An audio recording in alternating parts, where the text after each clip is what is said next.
Thanks for coming on the last day. Usually we don't find these many heads, but I'm glad that you turned up. Thank you very much. And you are also lucky to see Dr. Anchal today, who is from industry. She has her hands dirty doing several cryptographic things for one very important protocol called XRPL. And behind XRPL is the company Ripple, you might have heard, and that company is a very successful company doing international payment settlements.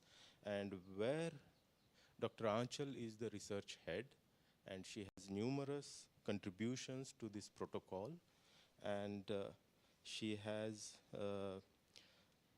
been also on the board of directors for the Travel Rule Information Sharing Alliance, an organization committed to facilitating the secure and lawful exchange of digital assets. So I think it's a government body. Yes. So even the government is seeking her help in doing modern things. So welcome, Dr. Anchal.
All set.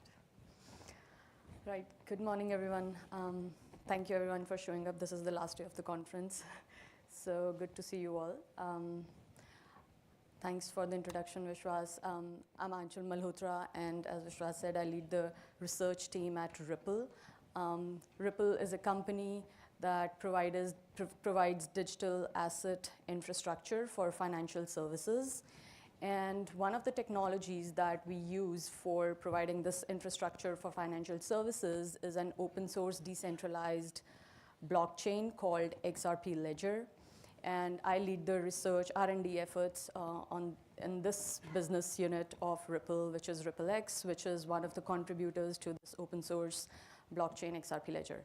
And today I'll talk about some of the R&D efforts that we are doing towards XRP Ledger to, improve its features, functionalities, and to expand its utility and reach. So for the agenda today, I'll start with a quick introduction of XRP Ledger. Then I'll talk about the state of the art of cryptography on XRP Ledger today. Then talk about some of the limitations and challenges and opportunities there. And then some of the efforts that we are pursuing at RippleX to address those challenges. And then I'll give a very quick overview of how we envision the next version or the next generation of XRP Ledger and some of the research directions there. Cool, okay. So XRP Ledger. Well, we all know that this whole blockchain ecosystem came about with the introduction of Bitcoin as the first blockchain. That was in 2008. The first paper came out in 2008. But the XRP Ledger, when the founders of XRP Ledger, the inventors of XRP Ledger, when they saw this blockchain, when they looked at the properties that this blockchain provides, they saw that this is a really powerful technology that could really solve some of the real challenges in the financial systems today. And that's why they came up with this new blockchain, XRP Ledger. Now, how XRP Ledger is different from what existed before that is Bitcoin, is that this ledger, like this blockchain, is really, really fast. It's really cheap, and it is environment friendly. So Bitcoin, as you know, is a very, very slow blockchain. It's not scalable, and it uses proof of work, which is very expensive. XRP Ledger is not. And so it is very, very well suited for providing financial use cases. There is no transaction fee. It's pretty reliable, it's very secure, and it has worked over the past 12 years now without a single network outage. XRP Ledger comes with a lot of built-in features at the time of when it was built, back in 2012. XRP Ledger has the first native decentralized exchange. A decentralized exchange is similar to a centralized exchange, except that it is decentralized. That is, it provides opportunities for trading the assets. Now, one of the visions for XRP Ledger is to enable the Internet of Value, meaning to help people move the value as the information moves today, right? We don't never think about when we are to send data or information over the internet. Similarly, XRP Ledger is supposed to allow the seamless movement of assets between people, between governments, between any two peers. And there are some of the features that are needed to enable that Internet of Value, right? So decentralized exchange is an important piece of financial infrastructure, which allows trading or swapping of assets between two entities. Then the ledger also supports issued assets. That is, it has its native token, which is XRP, but it also allows for minting of other kinds of assets, such as stable coins or fungible tokens, any kind of fungible tokens for that matter. Then the ledger also supports non-fungible tokens. And I'll quickly skim through this. Maybe this is not too much relevant. The ledger also supports token access control. So compliance, as you know, is one big consideration for any financial institution to adopt a new technology. For that, there are several inbuilt access control mechanisms that can be used to provide more security and allow for regulatory compliance on the ledger. Advanced payments, other than simple payments, the ledger also supports functionalities such as escrow payments, meaning conditional payments. So it could be time lock-based payments or some cryptographic conditions. And then checks, similar to how checks work in the real world. So all these features, just to say that these are the things that are like the fundamental building blocks if we envision moving financial infrastructure to this new technology, the blockchain. And the ledger provides these features inbuilt in the protocol, versus like in other blockchains like Ethereum, where most things are at the application layer. All these features are built in the protocol in the XRP ledger. These were the features that were built at the time the ledger was envisioned. And on top of it now, developers, our team, other developers in the ecosystem have built new features that are the requirements for building even more advanced financial applications on the ledger. So automated market makers, decentralized exchange. The earlier DEX that I talked about was CLOB, which is central limit order book based exchange, but this one is an automated market maker, which works algorithmically to decide the prices of the tokens. Then the ledger also has side chains, a concept of side chains, meaning a chain that runs in parallel to XRP ledger chain. It is bridged via secure bridge, and anyone can spin up their own side chain and change, or it's a more flexible way of doing things on a chain. So whatever you cannot do on XRP ledger, you can spin up a new chain, a side chain, which has the same consensus mechanism as the ledger, but you can customize it to your requirements. Multipurpose tokens is another kind of token standard. Decentralized identity, that is, it does support a standardized identity standard. That is, W3C came up with a new identity standard, which is required for some regulatory purposes. For example, for KYC purposes, you're required to authenticate yourself. Decentralized identity is a standardized way of doing that, so the ledger supports that. Oracles are, as you know, blockchains cannot interact with the outer world. So if there is some information that is needed from the outside world, there are these features called oracles, as the name suggests, where you can feed the information, and the applications that are built on top of the ledger can use that information to make decisions. A simple example would be, for example, a price oracle. So for getting the price exchange rate between two assets, these oracles can provide that information from the outside world to the blockchain. And lending and borrowing, as you know, is another important piece of infrastructure, financial infrastructure, so that's another upcoming feature on the ledger. I'll just quickly go through this because this is relevant for the slides that I'll show you later in the talk. So the EVM sidechain, I talked about sidechains. EVM is Ethereum virtual machine. That is something that Ethereum blockchain supports that uses a programming language called Solidity for developers to build on top of it. XRP Ledger has an EVM sidechain, meaning anyone can spin up. As I said, like XRP Ledger does not support smart contracts. Everything is at the protocol layer. So it makes it a little harder and slower for the developers to build applications on top of it that the protocol does not support natively. Versus EVM or Ethereum virtual machine allows you to build custom applications as an application on the ledger. So XRP Ledger supports an EVM sidechain where users can lock their XRP on the mainnet and then can securely bridge to the EVM sidechain and do whatever they want to do there and then come back. So it inherits the security properties as well as the consensus mechanism as well as the native token of XRP Ledger, but it can customize, but developers can now customize their applications to build on top of EVM sidechain. Now to the main topic, this was a brief introduction of XRP Ledger. Now I'm going to talk about the cryptographic primitives, that is the state of the art of cryptography on XRP Ledger today. And we all know, like, cryptography underpins all kind of functionality and security in a blockchain ecosystem. So it's really, really powerful.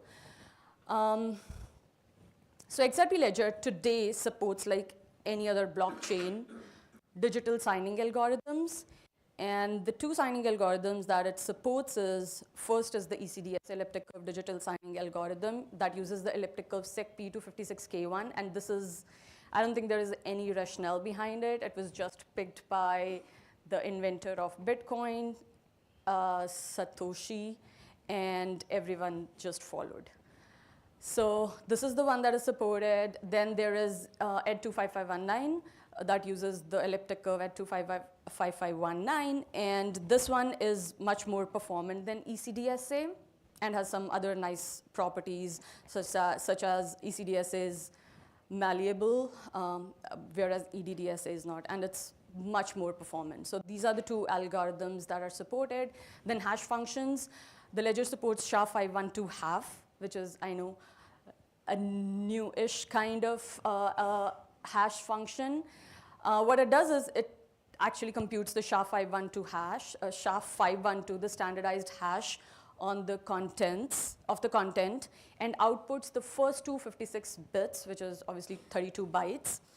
Now, why do we use SHA-512 There's a reason, because now, SHA-512, 256 exist as well, but this one predates SHA-256 that was standardized later, and so we came up with this SHA-512. It's easier to implement on SHA-512 on top of SHA-512, and all the libraries do support this algorithm. Now, these are the primitives that are supported on the ledger. What do these primitives do? They are essential to enable trust and security on the ledger. We are talking about money, financial transactions. Trust and security are really, really important, more so than it is in the case of data. So digital signatures are used for transaction signing. That is, it provides authenticity, integrity, and non-repudiation of the XRPL transactions, or transactions need to be signed with the private key, and they are verified on the ledger before any trade or any asset exchange happens. Hashing, as we know, is used for uniquely identifying objects. So all the objects on the XRP ledger are identified by the unique IDs, that is the SHA-512 half of these objects such as transaction and other data structures. You can think of it as data structures that are used to store data. And then multi-signing. So the ledger also supports multi-signing, meaning you can use more than one keys. You can associate more than one keys to a specific address on the ledger, and can distribute those keys between different devices, between different individuals, to enhance the security, right? So now the attacker has to compromise more than one device or more than one person to break the security. So this is just very basic standard cryptography that is a must to build any blockchain. However, now I'll talk about some of the limitations and challenges, and what are the advanced cryptographic primitives that we are working on in order to solve those limitations and challenges of the blockchains in general, but XRP Ledger in particular. So I think we all know about this. Distributed ledger technology has some fundamental constraints. It's similar to something like cap theorem, but it is known as blockchain trilemma. So it is said, or it is believed, and it actually exists, that it's very hard to achieve all the three properties, that is scalability, security, and decentralization all together by any one distributed ledger technology, or blockchain for that matter. So what do we mean by scalability? Scalability is ability to process a linearly increasing number of transactions. And what impacts scalability in a blockchain ecosystem is two things. One is the state, that is the data that describes the accounts and transactions on the ledger. And second is the transaction processing, that is the consensus mechanism and the complexity of the transactions. Right, so payments are really simple, but as we think about more advanced financial instruments, they become increasingly complex, right? Decentralization, ability of a system to run in a scenario where each participant only has a constant amount of resources, right? Like if we keep increasing the amount of resources required to run a blockchain, that really means that we are limiting the blockchain ecosystem to less number of participants, because not everyone has a lot of resources, right? So we want to decentralize the system, which means we want to constrain the number of resources that are needed. Security, meaning the system should be secure against attackers, and the assumption there is that the attacker has linearly increasing number of resources. They don't have constant resources. So most blockchains are able to achieve 2 of these 3 properties. For example, Bitcoin and Ethereum are secure and decentralized, but they are not scalable, right? They're really, really slow.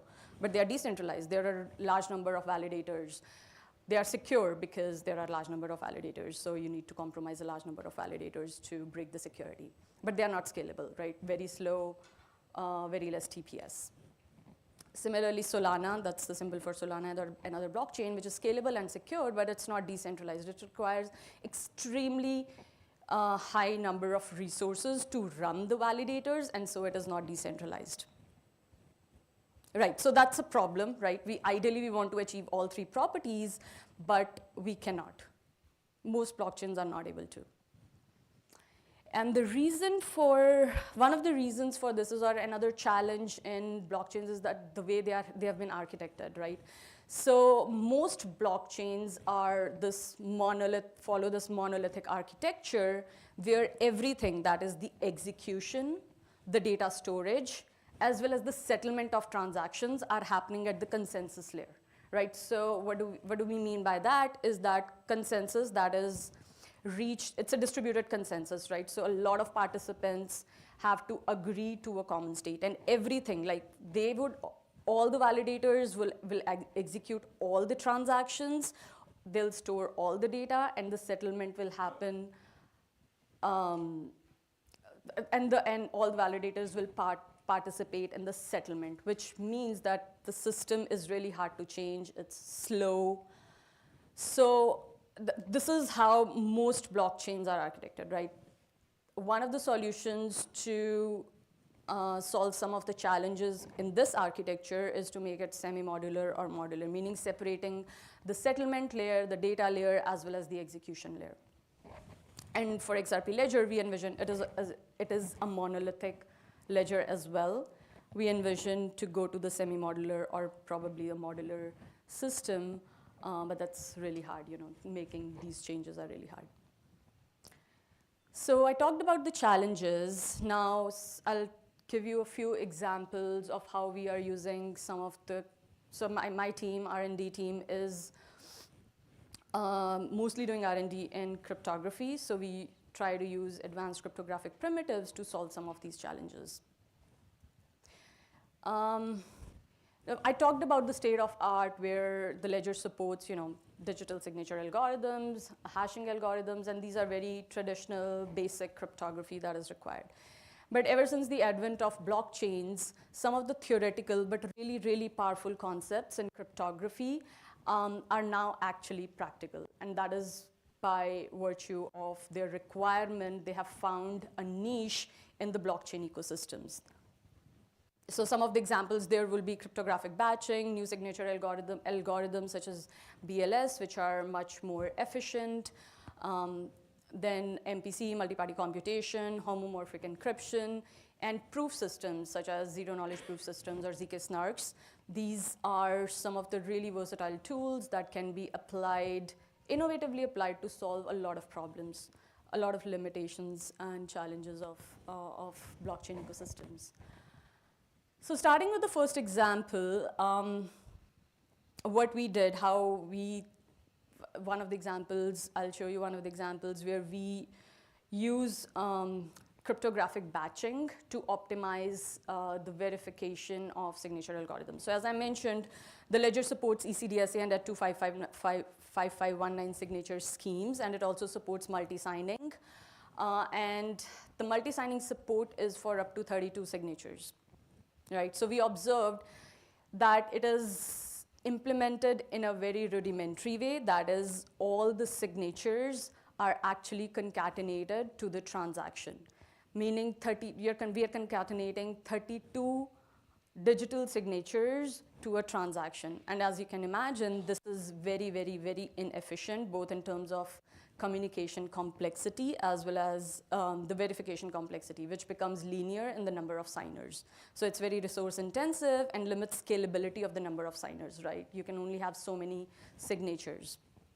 And this is really important because on-chain complexity is very, very expensive. Imagine hundreds of validators are running these algorithms, and if they are resource intensive, it's not good at all.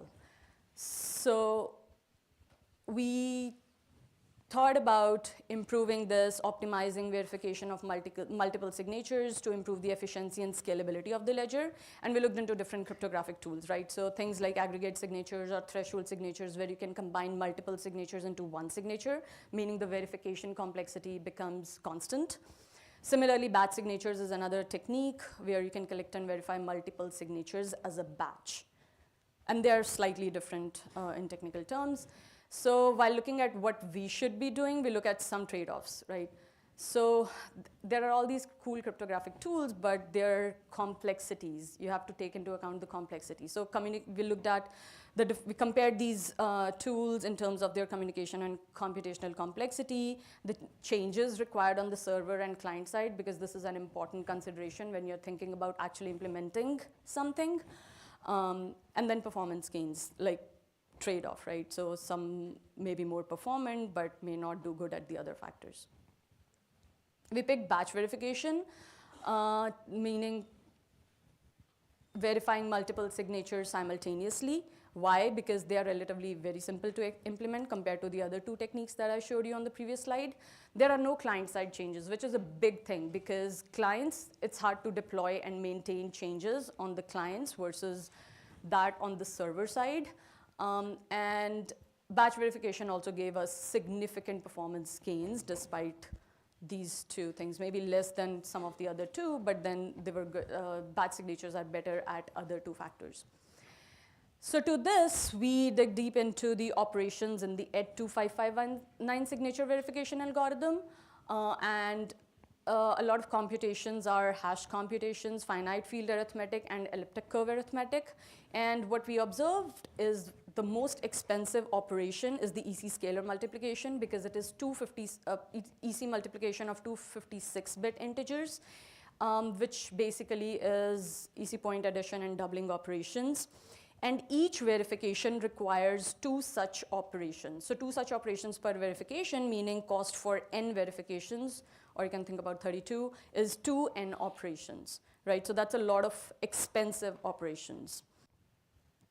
So what we did is we took the batch verification algorithm and optimized it. That is, we reduced the 256-bit scalar multiplications, some of the 256-bit scalar multiplications, to 128-bit multiplications, meaning now there is reduction in the number of EC point additions and doubling operations, which gave us an efficiency gain of 25%, which is huge.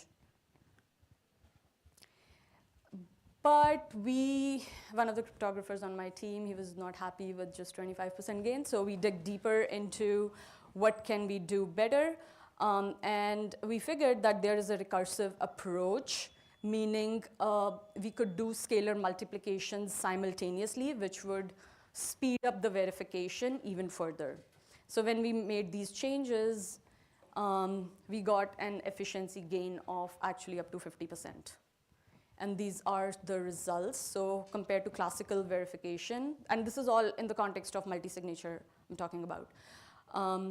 So for a batch size of 32, classical verification is 3.31 milliseconds versus batch verification, which is 1.72. These seem like small numbers, but they are really important when we talk about on-chain complexity.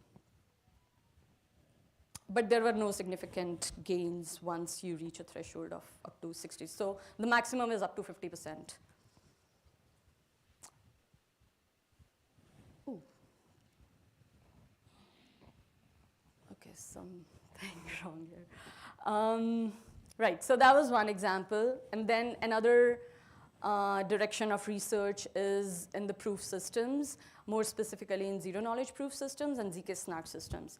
And I tell you, this is one of my favorite topics. This is a really, really, really powerful tool that can be applied in a broad range of applications. When we think of ZKPs, we usually think about privacy, but it's much more than that.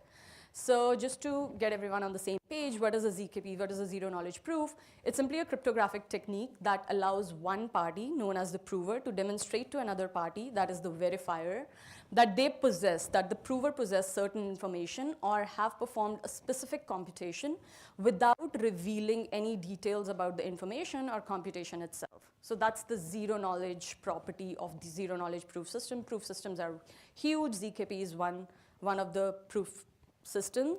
And then further, ZK snark, which is succinct, non-interactive, adaptive argument of knowledge, meaning this is the property that actually makes zero knowledge proofs practical, meaning the succinctness, that is the compactness of the proof, the non-interactiveness, that is the verifier and the prover does not have to interact in the real time to run a protocol, and adaptive argument of knowledge, that is you can actually give the proof that you possess the information, right? So proof of knowledge of some computation. And this is what makes it really, really powerful. And this is, you'll see ZK snarks being used in a lot of places in the blockchain ecosystems. So at RippleX, yes, we are also looking into this, investigating this, and trying to enhance the ledger with this so that we can solve some of the challenges there. Something is wrong.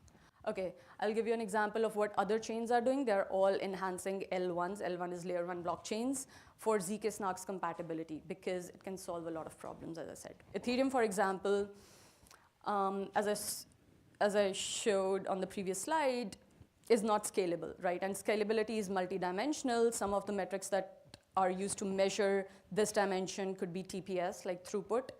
Fee is another challenge, right? Like higher the fee, harder it is to scale. And data storage. And Ethereum has other problems like interoperability, and it lacks privacy. So there is a lot of work they are doing in supporting native data structures that is zero knowledge proof friendly, right? So when these blockchains came into being, ZKPs didn't even exist. They were ZKPs existed, but they were a very, very theoretical concept. It's only now that they are practical, but the data structures, the way blockchains are architected are not ZKP friendly. ZKPs require specific kinds of data structures to be efficient, right? So what Ethereum, Bitcoin, and Solana are doing, they are enhancing their layer 1s, meaning adding support for data structures that are ZKP friendly so that they can build on top of it. Some of the examples are ZK Light Client here. Workle trees is something similar to Merkle trees, but more ZKP friendly. And these are all other proposals to add different kinds of features. Right, I think this is good for this slide. Now, what are we looking at? XRP Ledger has some unique opportunities as well. So some of the challenges that the ledger has and that we think can be solved with these proof systems or ZKPs are first scalability, right? So there are challenges related to the state of the ledger, the data storage as we anticipate more transactions, more functionality. There are challenges related to data and transaction throughput. So our hypothesis is, this is like a hypothesis slide. Our hypothesis is that with ZK we can enable on-chain and off-chain scaling.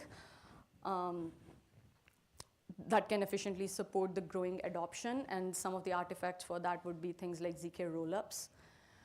Privacy and compliance, right? There are some compliance features inbuilt on the ledger, but it's obviously not comprehensive, and any kind of decentralized financial application requires privacy and compliance.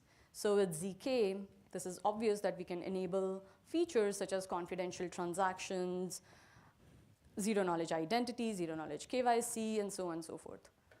Enhanced functionality, this is unique, right? So lack of programmability and customizability. As I said that the ledger doesn't support smart contracts. What it means is it's harder to customize or add business logic in the ledger unless it is supported at the protocol layer. And making changes at the protocol layer is hard. It requires consensus, it's slow, it's more secure, but it's hard.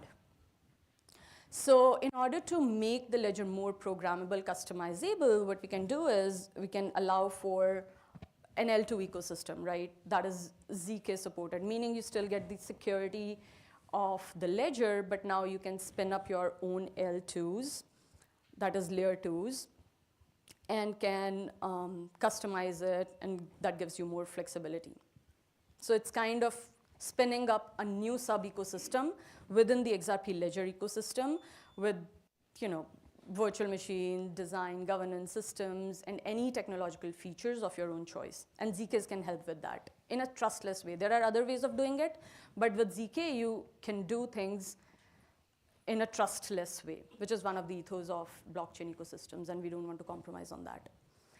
Interoperability, it's another important aspect, right? We cannot have isolated system. Internet doesn't work like that. Blockchain ecosystem should not work like that either. So interoperability is important, and there's a lack. Interoperability is hard, right? Building secure bridges is really, really hard. So there is a lack of secure interoperable bridges with other ecosystems.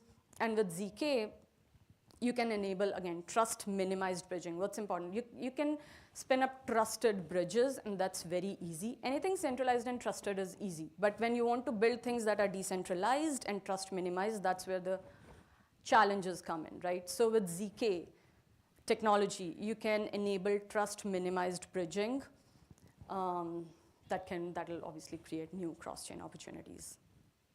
How am I doing on time? You have 4 minutes. Okay. So quickly,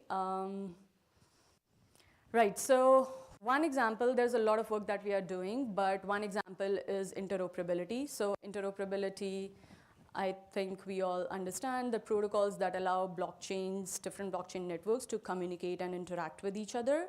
And these are used for things like asset exchange, asset transfer, message passing, cross-chain lending, and so on.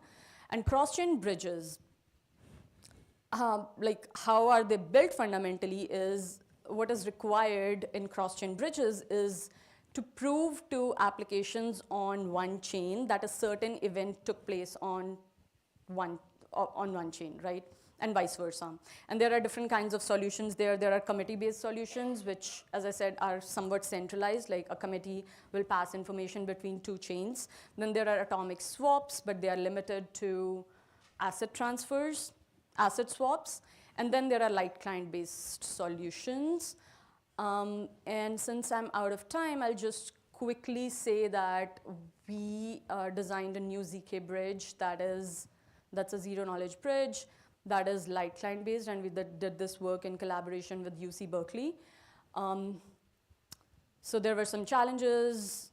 XRP Ledger doesn't have a light client, doesn't support smart contracts, and it's expensive. So how a light client works is basically each chain stores the state of the other chain and verifies through ZK proofs that a certain transaction happened on the other chain. Very simply, there is a lot of details there, but since I'm out of time. Right, so what does ZK do here? Like, it doesn't provide privacy, but ZK Snark is used to optimize for the verification complexity of signatures required to validate or verify the state of one chain on the other chain, right? So we generate Snark proofs for state transition and verify the single proof versus multiple proofs, which could be hundreds or thousands of validators, into one proof. Right, so that's where the Snarks come into picture here.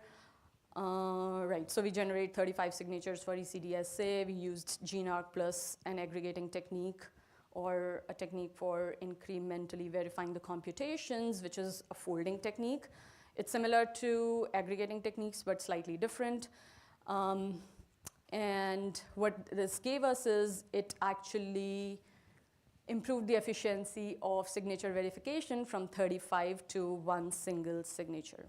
And as I said, this is important. Now, proof generation is off-chain, so that is expensive. ZK proof generation is expensive, but that is something that happens off-chain, so that's fine. But what we are concerned is about the on-chain efficiency. And we couldn't use 35 signatures, so we decided to use the Snark proof so that we can change it to one signature versus one proof verification versus 35 signatures. And the key novel contribution here is actually implementing a snark fold technique. And we did this with Professor Dan Bonet from Stanford. He came up with a paper on snark fold, and we implemented this folding technique to aggregate the proofs. And this gave us the following results. That is proof generation time, which I said is 20 seconds, which is kind of not great. But the proof verification time is just 5 milliseconds versus one ECDSA signature verification takes at least 1 millisecond. So 35 would take 35 milliseconds, and this is just 5 milliseconds. So that's great. And proof size is constant, so 196 bytes. All right. So this is another example, and there's other work, but I'm out of time. So I'll just quickly go through this slide. This is how we envision. This is kind of one tentative view of how an XRP Ledger ZK Snark ecosystem could look like, and these are the building blocks to actually build ZK applications. So at the bottom, you'll see XRP Ledger, that is the blockchain. And then the functions on XRP Ledger, such as ZK Snark Verifier, which is the fundamental requirement to support any ZK application. That would require new cryptographic primitives, new data structures, and some app-specific features. Similarly, infra services are required to enable advanced use cases. So prover, that is off-chain, then light client. There are other challenges such as data availability and aggregators. And then once you have these on-chain and off-chain infrastructure that you can build applications such as any private applications, light clients that are also used in ZK bridges. ZK compression is another technique for scaling the storage capacity of the ledgers. ZK rollups are L2 solutions. And then there are, I don't know, like multiple applications that you can think of to build. So these are some of the research directions that we are working on. And I'm happy to talk more in detail about anything if you wish to. How to get involved? These are some of the resources or how you can get involved in XRP Ledger ecosystem. And thank you.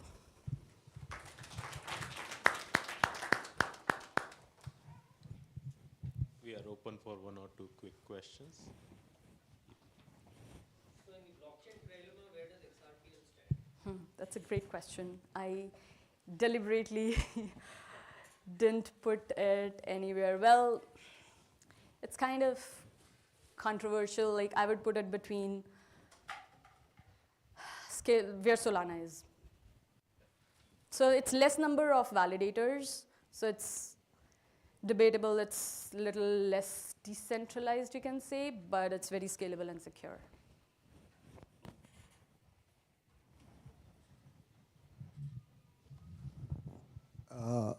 Why this the BLS signature scheme?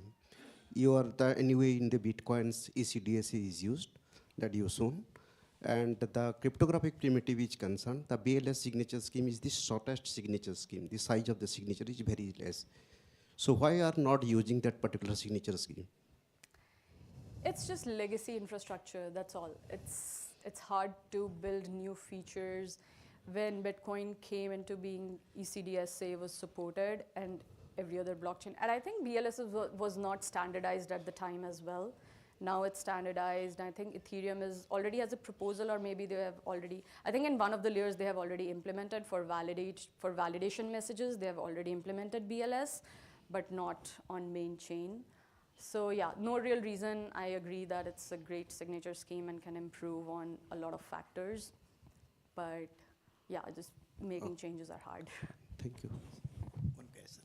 It is a nice talk, of course, that you put somewhere as 35 signatures you are, right?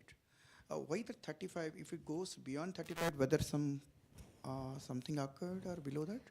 No, it's an XRPL specific light client, and the way XRP Ledger consensus works, that is there are hundreds of validators, but there needs to be an overlap of certain percentage of those validators for the consensus to run out the ledger to make forward progress, and that number comes down to 35 in this specific case. But there is no real reason for using just 35. Ethereum Light Client uses hundreds of validators, so you can.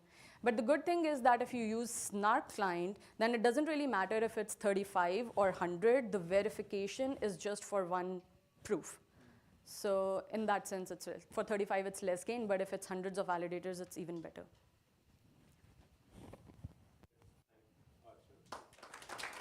Thank you. So may I request Director Banerjee sir to gift Achal the memento?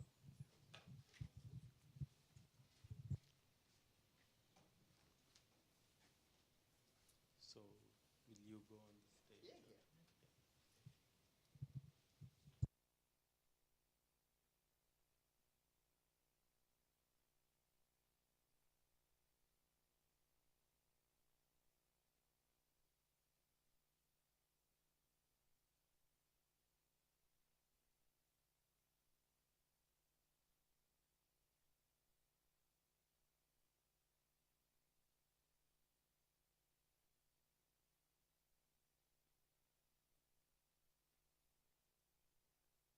Now starts the industry track.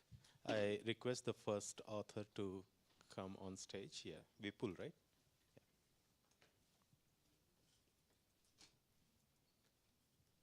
So you have 15 minutes, Vipul.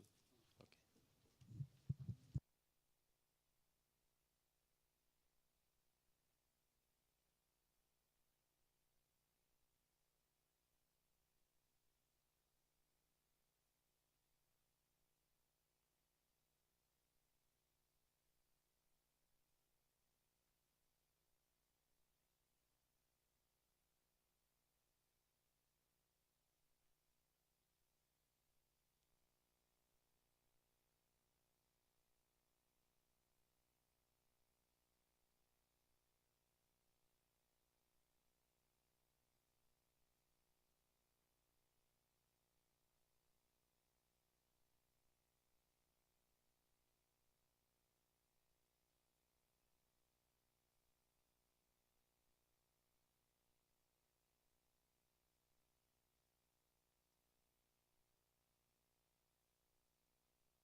Yeah, hi.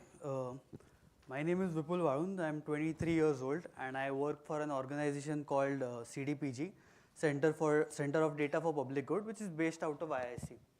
This is the Indian Institute of Sciences, Bangalore. So I'll be presenting my paper, which is integrating crypto-based payment systems for data marketplaces, enhancing efficiency, security, and user autonomy. So at CDPG, we have multiple data exchanges as projects. So what a data exchange basically is a platform where we can share, sell, or purchase data.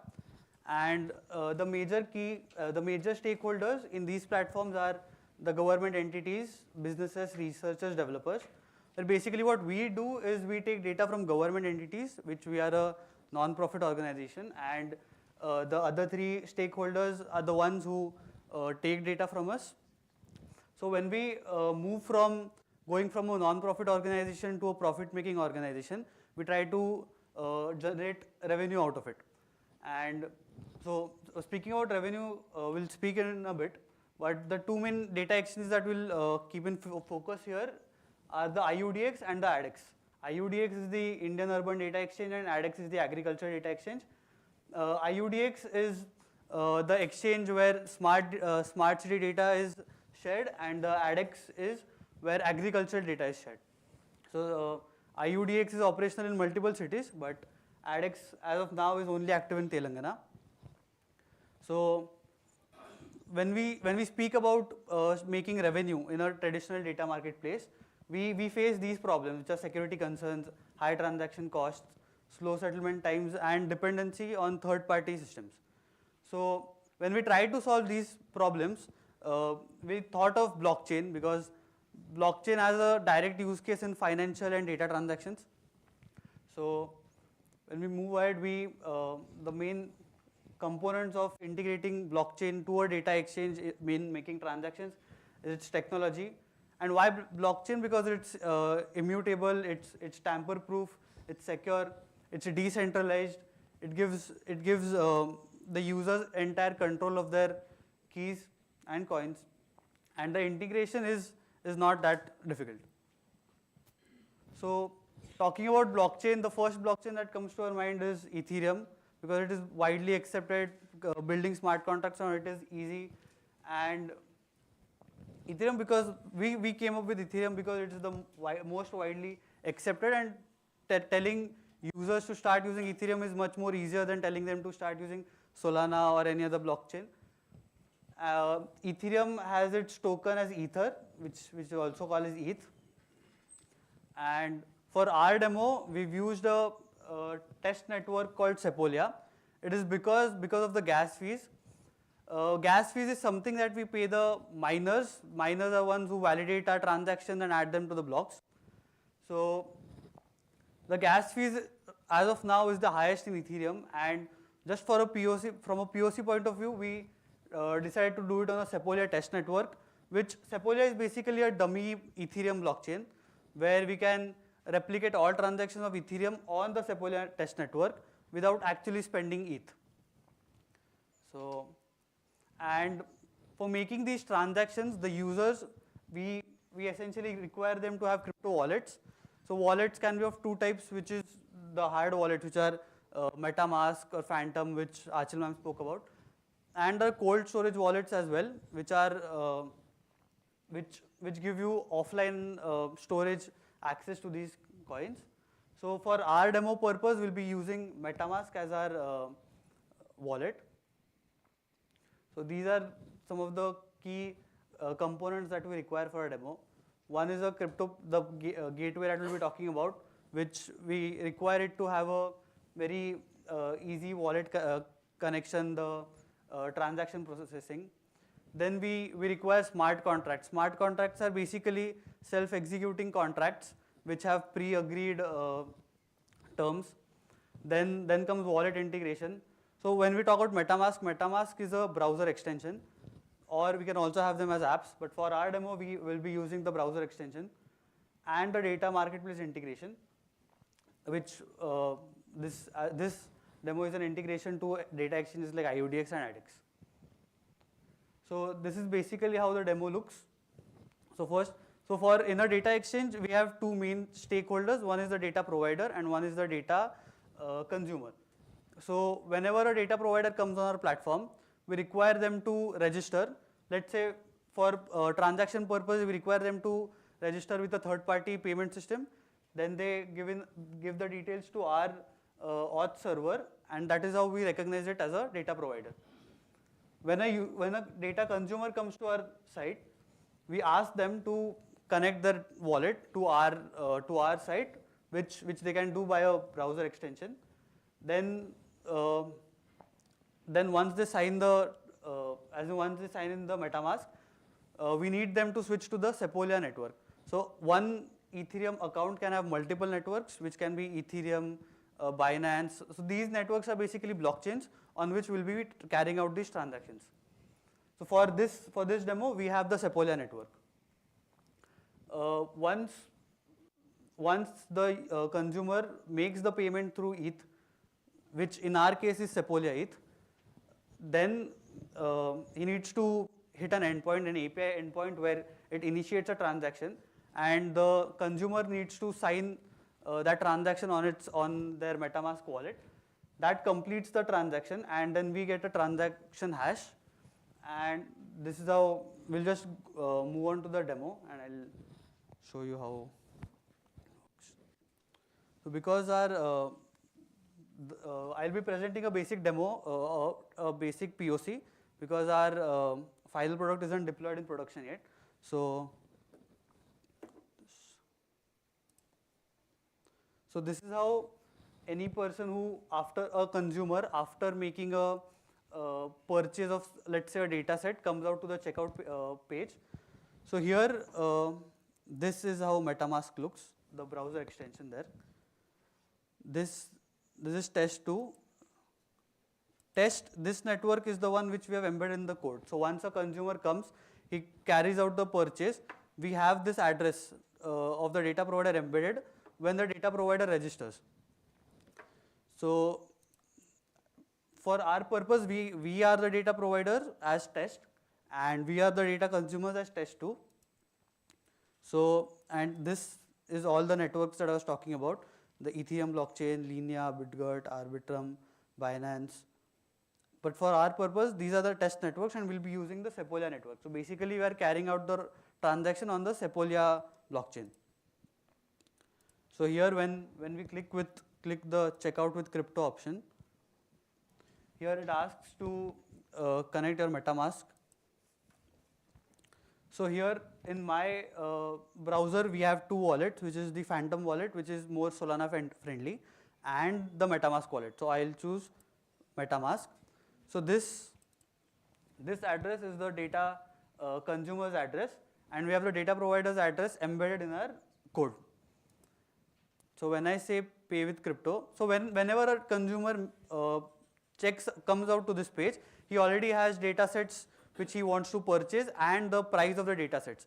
So when he comes to this page, we already have the data provider's address embedded and the price that he needs to pay. All of that gets embedded in the code. When we say pay with crypto, we need to sign this transaction on our wallet. So here we can see the test 2, the data consumer is paying the test network, which is a data provider. This is the amount of Sepolia ETH he needs to set. And here we can see the estimated fee, we can see the gas fee that goes. So gas fee is basically the fee that we are paying the miners to validate this transaction. And once I press confirm, so this is the data consumer signing the transaction, saying it's valid. So now the next question that arose was, how do we fetch the details of this transaction? Because whatever happens, it goes in the blockchain, and how do we get all the details as a data exchange platform? So this is where a site called Etherscan comes into play. So Etherscan, we've integrated an API with Etherscan. So when I acknowledge this successful message, I get all the transaction details over here. So the transaction details is from which address did the payment happen, to which address did this payment happen, what was the gas fee used. So all these values are in hexadecimal values, and here we get the status as either it was a success or a failure. So here 0x1 means it was a success. If it was 0x0, it would have been a failure. And this is the transaction hash which you can use to go on the Etherscan site and check these transaction details. So as Ethereum is a public blockchain, so everyone can, using this transaction hash, everyone can get these details. So as a part of our future work, okay, this is the API key that we are using for the Etherscan. Etherscan is where we can get all the details of the transaction stored on the blockchain. This is all the values that we need, the values that were embedded in the code. And as one of our future steps, so Ethereum is a public blockchain where everyone can see the transaction details using the transaction hash, or they can get an idea of which address paid to which address. So all of this is public. But as we move forward as a data exchange, we want to implement something which is private, permissioned. So here Hyperledger Fabric comes into picture. So Hyperledger Fabric is a private and permissioned blockchain so for Ethereum we use Solidity to build smart contracts, whereas we need chain code for Hyperledger Fabric. And this Hyperledger Fabric is very enterprise friendly. So if we want to create a blockchain across nodes in our enterprise or in our organization, this is what we can use. And for Hyperledger Fabric, we don't require any native cryptocurrency. We can it supports fiat integration.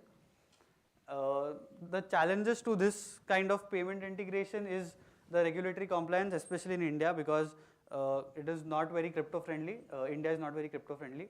Scalability issues, this is mostly concerning the Ethereum blockchain. As Achal ma'am said, the scalability problems in Ethereum, and the user adoption, because there's a huge gap between making users understand what's happening and how it works. So the future work is the two main things that we're looking at. One is the use of Hyperledger Fabric, and the second one is cross-chain compatibility, where for this transaction it is essential for the consumer and the provider to be on the same network. But by cross-chain compatibility, we don't require them to be on the same network. We can send tokens across different blockchains. So projects like Wormhole give this feature, the cross-chain compatibility. So that's it. Thank you.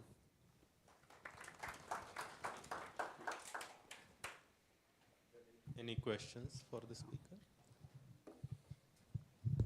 Given all the challenges you have mentioned, as long as you stay an NGO, it seems okay. But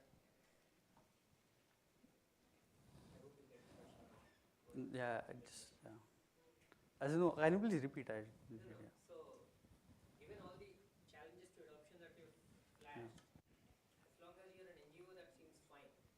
But then, the moment you want to go commercial, that seems like a heck of a challenge. Yeah, it is. So we are not an NGO, basically a non-profit organization, and we are taking it as we're looking at profit making or revenue generating streams now.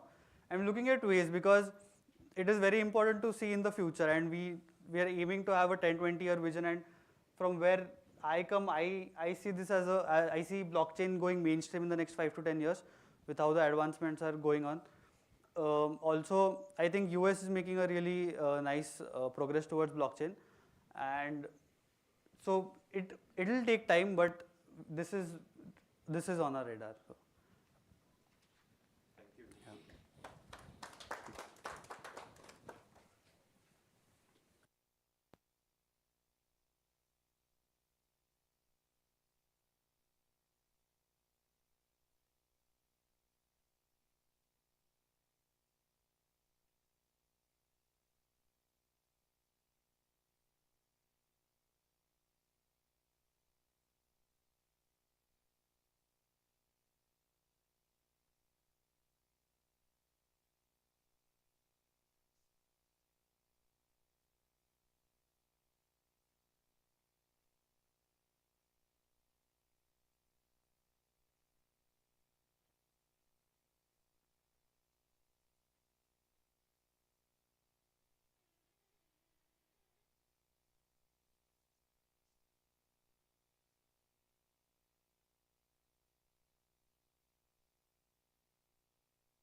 So our next speaker is Surbhi from CDAC, and she is going to demonstrate one of her projects, in-house projects that they do on SOAR.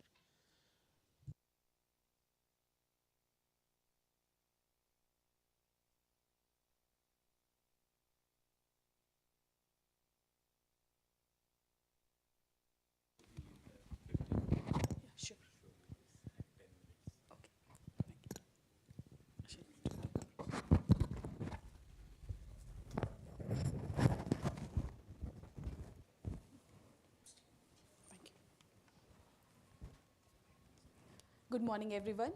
I'm Surabhi Dwivedi, So I'll be presenting our work that we have implemented as a part of network security monitoring internally. So this is an ongoing work. So this work has been guided by our mentors, Dr. Balaji and Dr. S.D. Sudarshan and Shri Praveen Ampit. And me and my team, Acha Akshaya and Akshay PV, have implemented this. So these are the contents that I will take you through during my presentation. So basically, we all have been discussing since last 3 days, and since in our work also, lots of threats and security malicious activities are happening that should be properly handled. So security operation centers are there to protect from cyber threats. So basically, these security operation centers are gathering variety of logs, variety of threats, and huge amount of data is there. So analyst has to analyze, and actually previously lots of manual work has been happening. He has to analyze, and he has to assign in order to eradicate or prevent any kind of mishappening that can happen. So later during the course of time, security information and event management system evolved. That was nothing but the combination of security information management and security event management system. So that also basically focuses on gathering more and more logs from various endpoint devices and sensors, and some query interface, and provide some interactive dashboard to analyze those threats which were present. So basically, the traditional systems and SIEM systems were focused on the identification phase of the SANS PCERL framework that was proposed. So as per this framework, any incident response can be handled in these 6 phases, that is preparation, identification, contamination, eradication, recovery, and lesson learned. So in those systems, human in the loop mechanism was there. Even though a security analyst was there, these autonomous tool security analyst has to approve before these tools can automatically perform any action. But so since we know now we have huge amount of alerts and data that is present, so autonomous things were required. That's why human on the loop technique was evolved. In that, human will be continuously, he will just monitoring, and whenever required, he can intervene and take action. So this source system basically work on all the phases, identification, then it will contaminate and eradicate whatever problems are there by configuring very numerous customizable workflows. So it reduces the mean time to detect, mean time to response, mean time to react. All those metrics and parameters were hugely reduced. So as per Gartner, source systems are defined as a combination of security, orchestration and automation, security incident response plan, and threat intelligence platform. So what it basically does, it integrates various security tools, automates their workflows by the help of various playbooks. So we can customize well in advance. As soon as we get any compromise, those observable will be automatically will trigger these workflows, and we can prevent any kind of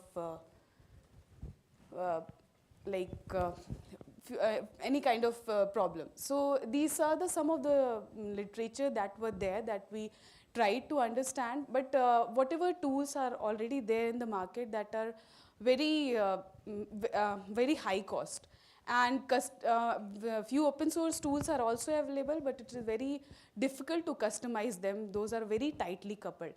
Single code, if we change, then recompiling them and reworking on them was very tedious. So we felt it is required to develop an own tool by customizing various other open source tools from each level. So we decided, we explored some of the popular tools which are already there.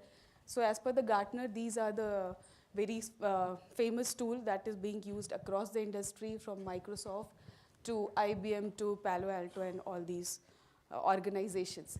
So our motivation was basically to bridge the gap between the theoretical understanding of the source system and the practical implementation. So a complete architecture we planned, as well as how at each level which all tools are required to implement this particular system. So this is the architecture that we have proposed and we are using. So starting from the data integration layer, so what it basically does, it integrates all the data coming from the sensor nodes that is placed at the end devices. So those that is a distributed kind of structure. In that, sensor nodes can be placed on the end devices or at the gateway.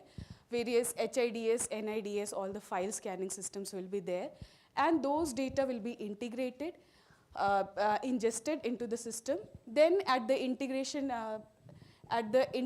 layer, all the information about the security tools that is being integrated, that will be provided. So the integration layer has basically the 6 components: a tool registry, API gateway, API wrapper, a log shipper, plugin, plugin repositories, etc. So integration manager, what it does, it basically integrate the various tools which are presented at the end devices. The tool registry will maintain the information of all the tools, what is their status, a kind of register it maintains. Then we have the API gateway to provide a secure communication among those APIs, whatever is registered. Then a log shipper is there to ship the logs, whatever was generated. And so I'm so sorry. Then coming to the next layer, we have to process the data. So for that, we have curator, analyzer, and a data extractor. So whatever logs are there, since it is coming from the heterogeneous sources in various different format, structured and unstructured format, so that has to be processed properly. And then at the interpretation and formatting layer, it will be formatted properly so that it can be stored and indexed according to the requirement. Then the main layer that comes into the picture is orchestration layer. In that, we have 2 components: orchestration and planner. So planner basically will have some customized playbook that will be executed as soon as we get any kind of observable there. So what we have done here, so as soon as the alert gets generated, so we can see it gives a count. That means a number of time that particular rule has been matched. And then the analyst can further investigate. In order to further investigate, he can add it to the cases and make it observable. So after he makes it observable, this workflow will get executed. That will receive as an input of observable type, its value, and what is the case ID. And depending on whether it is a malicious IP, domain, or an URL, any of these conditions will be matched, and that particular malicious will be further enriched. All more details about that particular, let us say, IP will be obtained. And then after enriching that particular alert, it will be if it is considered as malicious, then we have incident response tool that will automatically trigger an alert for all the clients which is installed. The manager node will take the responsibility of it, and automatically it will block all those malicious contents and malicious IP or domain, whatever it is there. So we have used some of the popular open source tools in order to implement this particular use cases, like Snort, Zeek, Suricata, etc., to get the data from the various end devices. So for workflow and automation, we have used NIIT and Velociraptor as a digital forensic and incident response tool. So this was just a sample implementation that we tried. We're also trying to use some of the machine learning and deep learning techniques. As soon as we get more data, further these techniques will be useful to automate it and generate a better, strong playbooks and workflows across the cases. So these are some references that we have tried. So that's it. Thank you. Thank you. Are there any questions for Surbhi?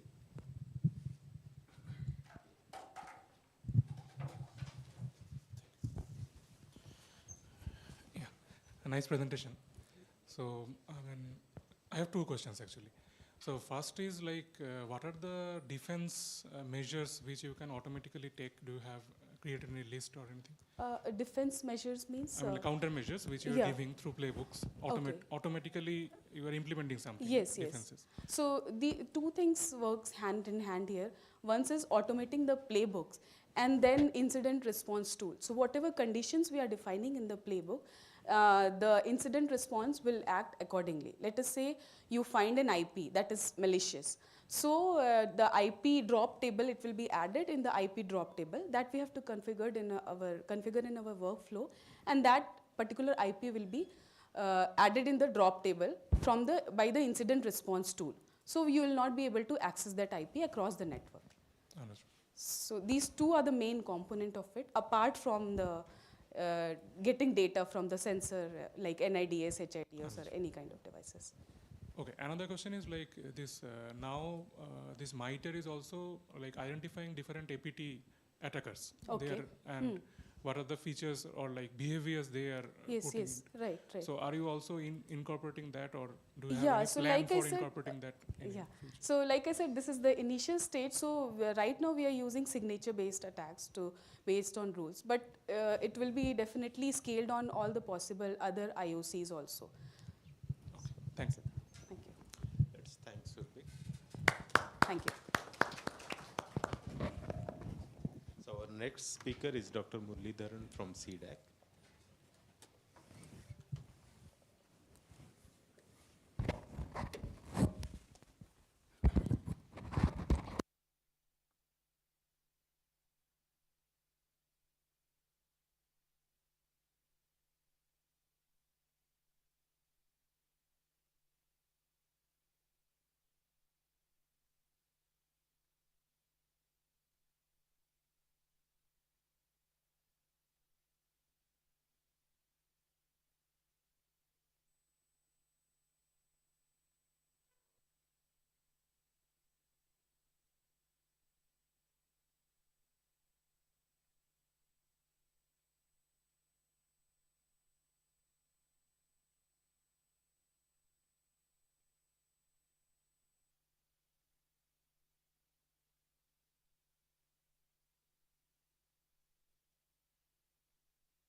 Okay.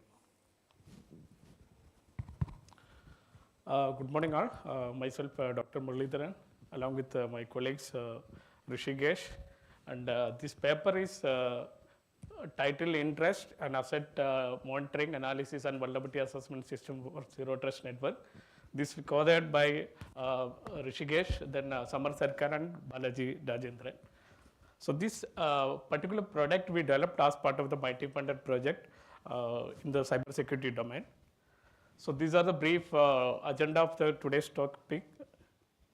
So when we consider the present day network, the number of devices are increasing. At the same time, if it is giving a challenge for the administrator for monitoring, managing, and identify the vulnerabilities to take a protective decision, this is one angle.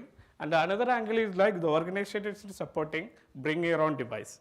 So if you are allowing a bring your own device, there is a challenge for getting a bring their own vulnerability also. If those type of vulnerability is not present in our network, it can be come through the bring your own device scenario.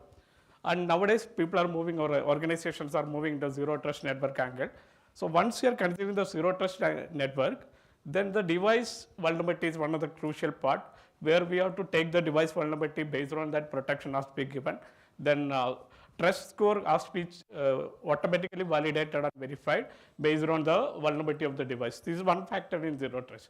So in that angle, if you are considering assets deployed in the organization, the security posture of the assets is an important factor. We want to analyze it and automatically understand what are the vulnerabilities. So we have developed a solution called Interest. It is an asset monitoring, analysis, and vulnerability assessment system. Basically, we fine tune it for zero trust network angle. So the basic functionality is that it will automatically identify the device deployed in the network without any human intervention, then identify what are the vulnerabilities present there. It will derive a trust score based on that vulnerability that. So compared to the traditional system in zero trust network angle, this particular product is fully developed based on an agentless approach. So there is no requirement to install and configure any agent in the devices. So then it will do another functionality like active scanning. So it will identify what are the devices connected in the network and their vulnerability part and correlate these two output to get a detailed analysis. So if you see this architecture, so the first part you can see there is the organization network, and in the passive network monitoring we are using a mirror switch for getting that data. So then traffic collection is happening, after that complete traffic analysis, then including application analysis also. We are doing a DPA. In the deep packet inspection we will get to know what are the different applications present there. It will do a trend analysis using the traffic and complete anomaly detection. So this bottom level it is completely a passive approach where it will take only the network data. Then in the top part it is doing a active scanning. So from the network we can do the scanning and identify what are the machines available based on the complete IP range scanning. Then we can identify on top of the vulnerability what are the ports present, what are the service running, then vulnerability will be there. So based on that vulnerability we are deriving a security posture. So this particular approach will provide an option to detect new device because we are passively monitoring all the traffic. So suppose somebody is coming with their own bring your own device type of things, it will get that traffic in the network tab. So we are getting that traffic and correlating what are the existing device, what are the new device, then we are generating events. So these events, one advantage is like both traffic level, device level information we have. So it will do a correlation and finally it will present as a report. So this is one of the features we are providing here, active and passive mechanism based on the correlation. So the next part is like the features why we are using it. It is agentless that I already explained. Then passive traffic data, that is also we just now gone through that. Vulnerability aware detection, this is one of the important factor in this part because traditionally if you are seeing any vulnerability intrusion detection system and all, they are not worried about the vulnerability present in the organization. In this case, since we have the complete vulnerability list and somebody is trying to attack that vulnerability, it is easily identified and we will get an accurate detection. For example, suppose we are getting a SSH scanning from brute force scanning from some device. If the SSH is not present in the target device, we will not worry about that because it doesn't matter. But if the SSH is present in the target device, it has to require a more detailed analysis. So those type of vulnerability aware attack detection can be possible here. So these are some of the functionalities. Now we will go to the demo. I request my colleague to present the demo. So we'll just, this is a system we deployed here. This made it as an appliance. So this appliance we connected now. So the complete data is getting it. So once it's connected to the live network, we will get the live information. But since we are not connected, we are getting a old data sets now. So this is the dashboard we are providing in the interest. So if you see the dashboard, we are providing multiple features like this organization details of how many machines are there, what are the vulnerable means operating system distribution. These are the data we derive automatically from the scanning. Once we identify this, you can see how many Linux, how many Windows, and what are the other, for example, routers, switches, all those things using some operating system concept that also derived here. Then on top of that, what are the vulnerability present in the next frame you can see. How many critical vulnerability, medium, all those things from the organization point of view. What are the common attack vulnerability based on CV value we'll get it. So this will be useful for an administrator to take an immediate action. Suppose some specific vulnerabilities are present in many devices, he can immediately patch it. So those type of information will provide in the dashboard. Then what are the devices, like as I mentioned, like managed or unmanaged. The bring your own device is coming under unmanaged device category. How many those type of devices are there, that information will get. And based on this, our zero trust angle, we will provide a policy based on the trust code, what is the action we have taken, how many devices allowed, how many devices denied. Then most services which is targeted on attacks, those information also will get it. So then, as I mentioned, the complete traffic monitoring part, real-time traffic monitoring information will provide. So the size of the bubble will indicate how many connections that machine is getting. You can see incoming, outgoing, all those information. Then the complete traffic distribution, as I mentioned, this is one of the features. So we'll get the application distribution from the system. You can see how many machines are using WhatsApp, how many machines are using YouTube, all those complete information we are getting as part of the DPI. Then application category wise, like chatting, then VPN, all those application classification also will get it. So if you want to see the from network administrator point of view, you can identify which are the application utilizing more bandwidth and how it is distributed. So then since this system is deployed as a crucial part, what are the system health also we are monitoring it, that particular device health. So CPU, memory, then those functionalities for that particular device. Just go down. Yeah. So this part, what we talk about the vulnerability related information. So if you see this part, the complete system information given in a tabular format. So if you want to get the details of one particular machine, you can click it, then the complete vulnerability details of that particular machine is available. So is selected 2.7, that list is getting now.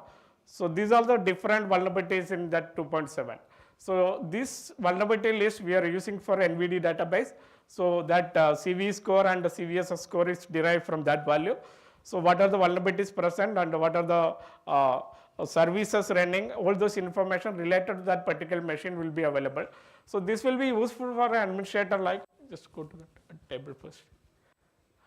Tabular information providing what are the critical vulnerability, which machines has to be taken care immediately. For example, here you can see 52 vulnerabilities are there, some of them are very critical and medium, all those things are there. So this is one machine which has to be taken care immediately. So remaining information you can see what are the different operatives of all those things.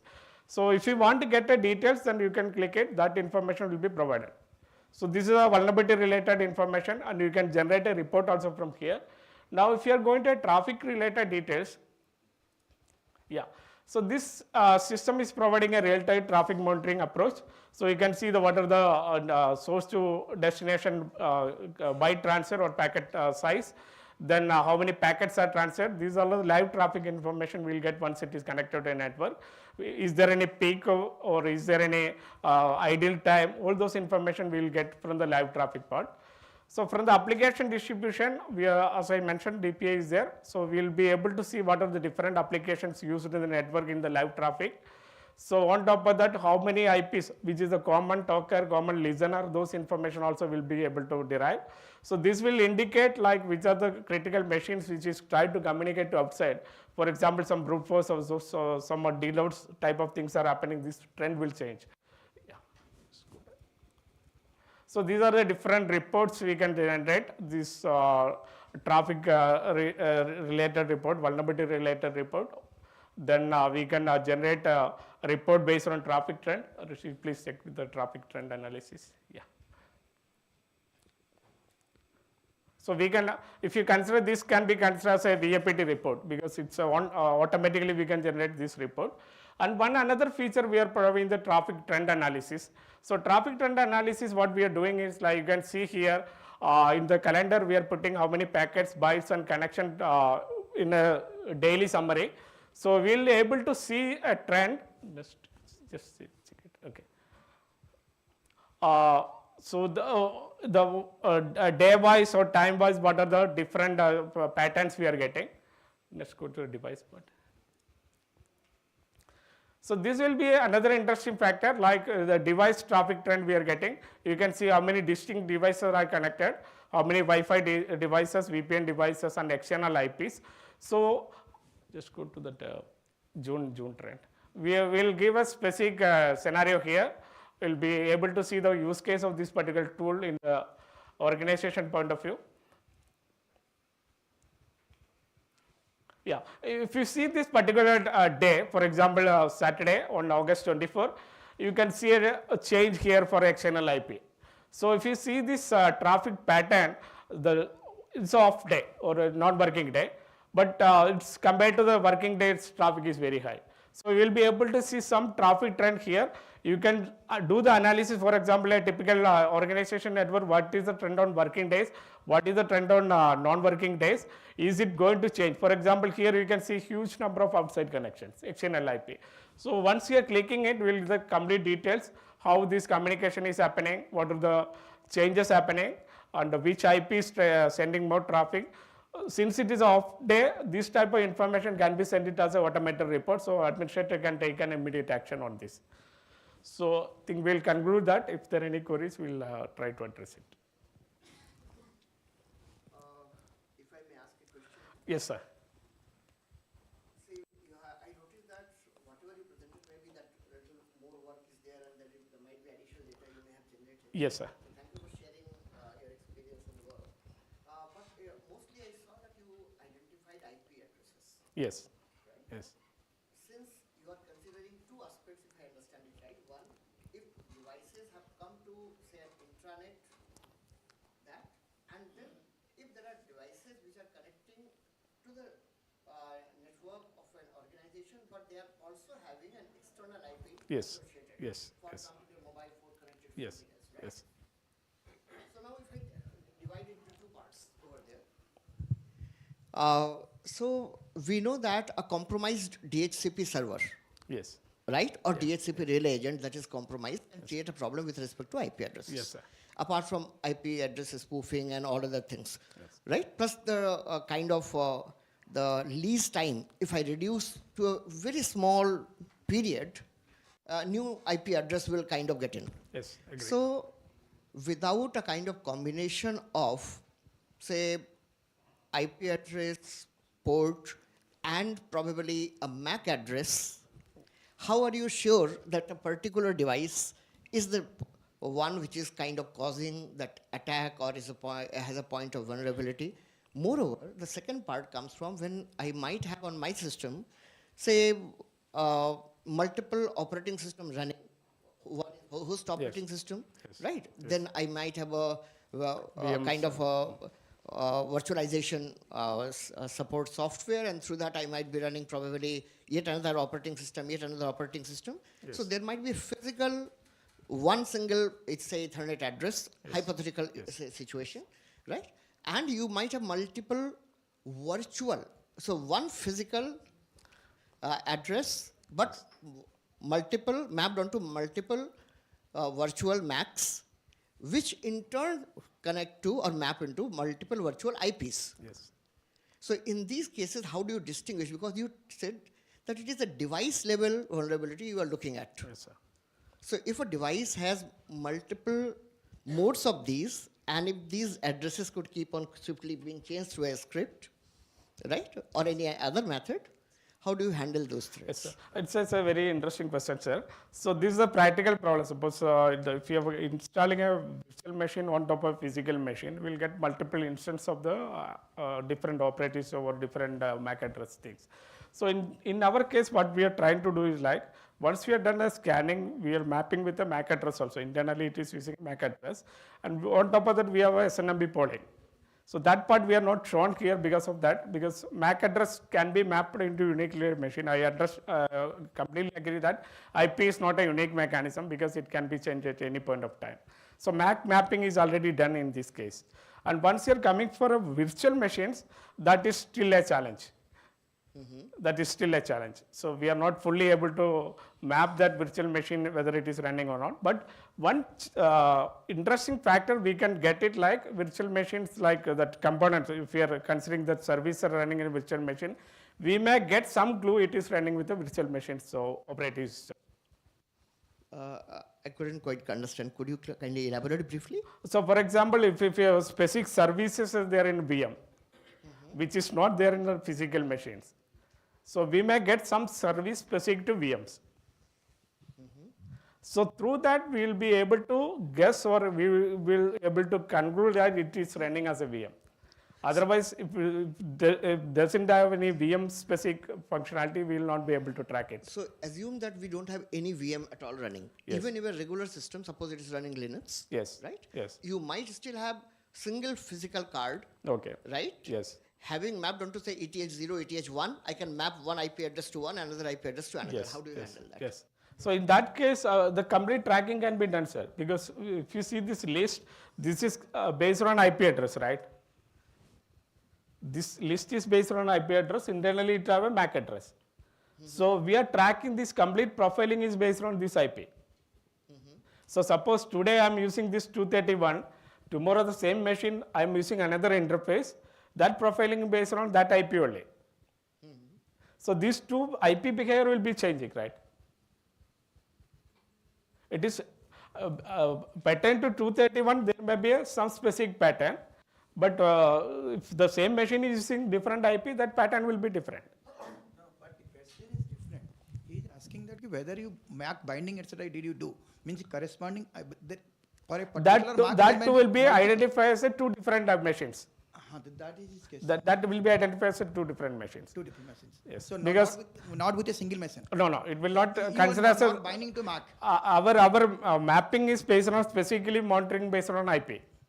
Okay. So this is where actually the problem comes from. Yes.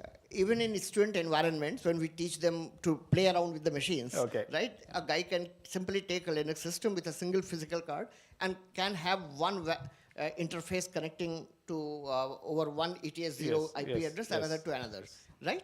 Just to play around and configure an internal router and test the things on that. So in that case, agent is the best solution, sir.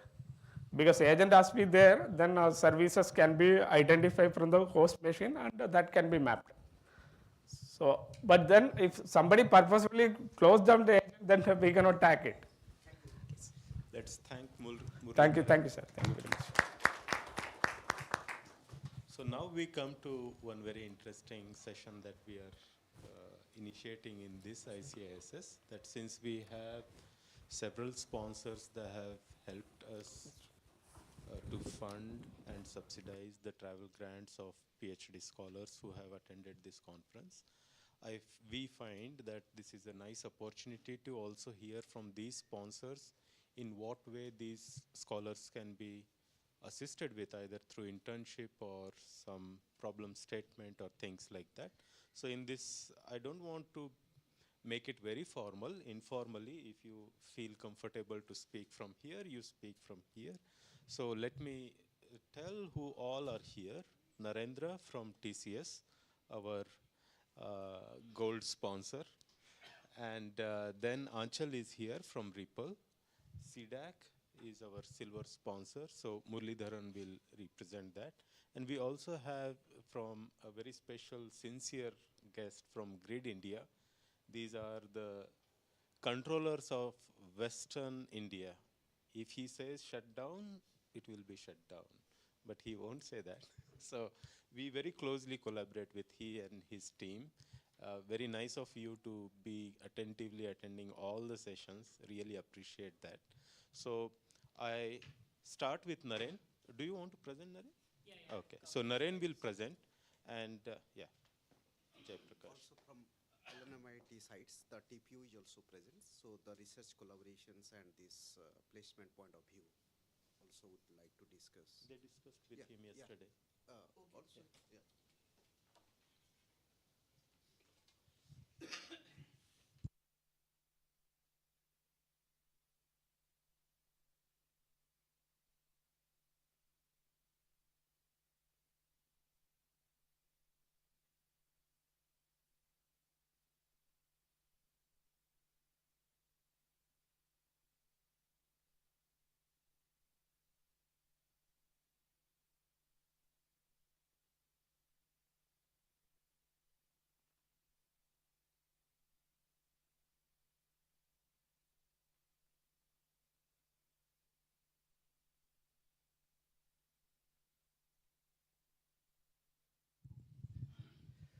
Right. Good morning, all of you. Thank you for being here. So yeah, I just want to share a few things about TCS research that is sponsoring this conference. All of you, I'm sure, are very well aware of the great IT services work that TCS does. I'd like to bring to your attention that in addition to the regular IT services work that we do, we also have a very strong research portfolio. And this is one of the very few IT services organizations in country that has a very large research program, specifically focused research program. Quick overview of the ecosystem. So we have more than 5,000 researchers at various levels. And we file a good number of patents. This is cumulative, of course, over the years. By the way, TCS research was, is 39 years old now. 1985 was when TRDDC was established in Pune. Okay. Now we are spread across multiple cities in India, 10 to 12 cities, which have a reasonably sized research groups. But then there are other cities, because of all these COVID interruptions and so on and so forth. Wherever we have a TCS office, people are encouraged to, work from there if they're more comfortable, closer to home, right? Yeah, and then patents, publications, all this in addition to supporting our business teams to win innovative projects and so on and so forth, okay? So we have, as I said, 12 or 13 cities where we have very focused, fairly large groups, but then we are spread across 40 centers in the country. And then we have a lot of academic partners as well, startup partners, and there's a significant amount of investment that goes into TCS research, okay? Despite being a non-cost, a cost center actually, right? A brief overview of the research, various aspects of research that we do. Life sciences, physical sciences, behavioral sciences, mathematical sciences. Of course, computing is at the heart of all of this. We don't just do behavioral sciences, but then computationally oriented behavioral sciences. And this is within our group with the support of an extended ecosystem. We call it COIN, which stands for Co-Innovation Ecosystem, where we have academia, startups, accelerators, venture capitalists, alliance partners, all of them kind of coming into this system. And then, of course, the innovation that we do is sort of to balance the aspects of industry, society, societal impact, and then markets and so on and so forth. Okay. And then because we are at a cybersecurity conference, I'd like to speak a little bit more about focused efforts on the cybersecurity and privacy research. So the broad objective is to design methods, technologies, and tools that will positively influence both the theory and practice of cybersecurity and privacy. And of course, our world is becoming more and more digital by the passing minute. So it's important to have resilient and robust systems. So some of the broad topics in which we work within the cybersecurity is ethical AI / responsible AI / trusted AI, whatever you want to call it. And then privacy by design, part of which Vishwas was talking yesterday. AI for security. Okay, how can AI help with some of the cybersecurity aspects? And then resilience against quantum, in particular, enterprise scale migrations to post-quantum crypto world, and then, and interestingly, this migration to post-quantum is throwing up a lot of research challenges, right from program analysis to, all kinds of stuff, not just cryptography. Initially, we set out with the assumption that it is a pure identification of crypto primitives and then replace them with, and then there are all kinds of software engineering aspects, lifecycle aspects coming in, because applications are not standalone. A lot of interconnections and interdependencies are there, and therefore you cannot just replace crypto primitives in one module and then not worry about what happens in a dependent module or a depended module in some sense, So And then, of course, other interesting thing we are looking at from an optimization perspective is sort of understand criticality of applications. Not all applications are equally critical. So understand the criticality of the applications and then prioritize the migration plan. Okay. So there are a lot of interesting research questions that migration to post-quantum is throwing up. And then there's a group that works on confidentiality and integrity in cloud, particularly with the adoption of multi-cloud systems and the enterprise security policies being translated into that, and then a holistic view of what is going on across the multiple cloud instances that we are utilizing, and so on and so forth. Strengthening confidence in blockchain, and then some applications of blockchains we've been looking at. And last but most interesting, I would say, is strengthening the weakest link, which is the humans. So this team does a lot of great work. Every year they keep generating about 10 to 12 games, and all of this work is mostly through gaming. So TCS workforce across the globe is more than 6 lakhs plus, and all of them need to be trained in security without, pay scales or whatnot. So these games help quite a lot, and games are the best way to engage people. I mean, if you just give a lecture or a video, then it kind of gets boring after a point. So they design extremely nice games, and every year we have this training programs and competitions in which we use these games to, ranging over a lot of topics from authentication to identifying phishings in emails and phishing links in emails and all that stuff. Okay. And finally, with a particular focus towards academics and students, these are the possible ways in which we can engage. The first one, as I said, is co-innovation partnerships, where academics and startups can participate. And then, of course, PhD scholarships. TCS offers PhD scholarships. Pardon me, I'm slightly new at TCS, therefore I cannot tell you the modus operandi of all of these at the moment, but then I've given my email address, so please reach out to me if you have further queries. I'll try to get back to you with, so PhD scholarships, of course, there are a few institutions we've identified where we support, but then I'm not really sure whether anybody and everybody can apply. Where is the link, where you can find more information, etc. I'll try to get back to you with more information. Please do write to me if you want to know anything more about any of this. Obviously, we do offer internships, summer, winter, and so on and so forth. And these could be ranging from 2 months to 6 months, and in some cases, MTech by project, maybe even longer, depending on the engagement mode. We do have postdoctoral positions, of course, slightly different from what typically happens in the pure academic organizations. And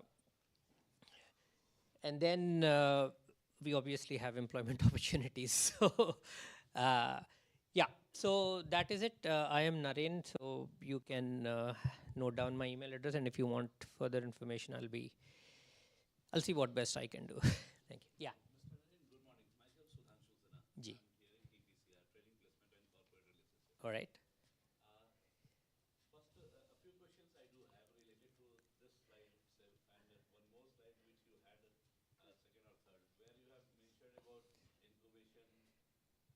First slide, correct. Correct. So I just wanted to ask about that very thing, how you are collaborating and which organizations or which institutions you have already been collaborated, how we may go ahead. Because the internship or the innovation, our students may also be instrumental over there because they are working in that very area. So sure. Some kind of remote mentorship or remote internship or internship through that very medium. Remote internship, I am not very sure we have such an opportunity. Yeah. So, if I may just kind of being part of the same team at the LNMIIT, my name is Rahul Banerjee,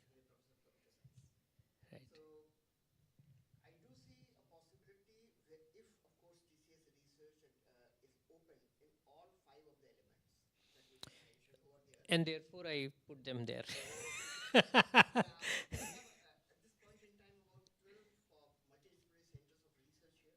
Mhm. And of course, we even have an MS by research program apart from doctoral program and postdoctoral support in certain centers specifically. And internships of various kinds are possible, but one more thing is possible. I don't know whether that will get covered in the first one. Mhm. While there might be certain problems that TCS research might be willing to tackle for its own or for anyone else, there could be probably a possibility of collaboration over there when a faculty member or a group of faculty members interacts with that, and correspondingly a few students begin working while on campus. Mhm. At a later date, they might spend probably a summer term or a semester working on that, or maybe even a couple of semesters if it is a matter of MS by research, for example, that possibility exists. So if you would have certain information that you could share, we will be happy about this. And ditto about the PhD fellowship, because I recollect where 2 of my PhD students in the early previous organization did get the TCS Innovation Lab existed around that time, and Mhm. had doctoral fellowships over there. So we would like to know if what is the scope right now, whether you are open to other organizations beyond what you might have internally identified, and those kind of things. Maybe some of those things could come offline if you would not have right now a time or opportunity for that. Yeah, yeah. More than time, I guess. My knowledge is a barrier, and I've already connected with your training and placement team yesterday. Asked him to send an email, and I'll try to gather as much info as possible and revert back to you. Thank Thank you, you. Naren. Thank you. So, Achal. Okay.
And this session is specially for PhD scholars and master's students.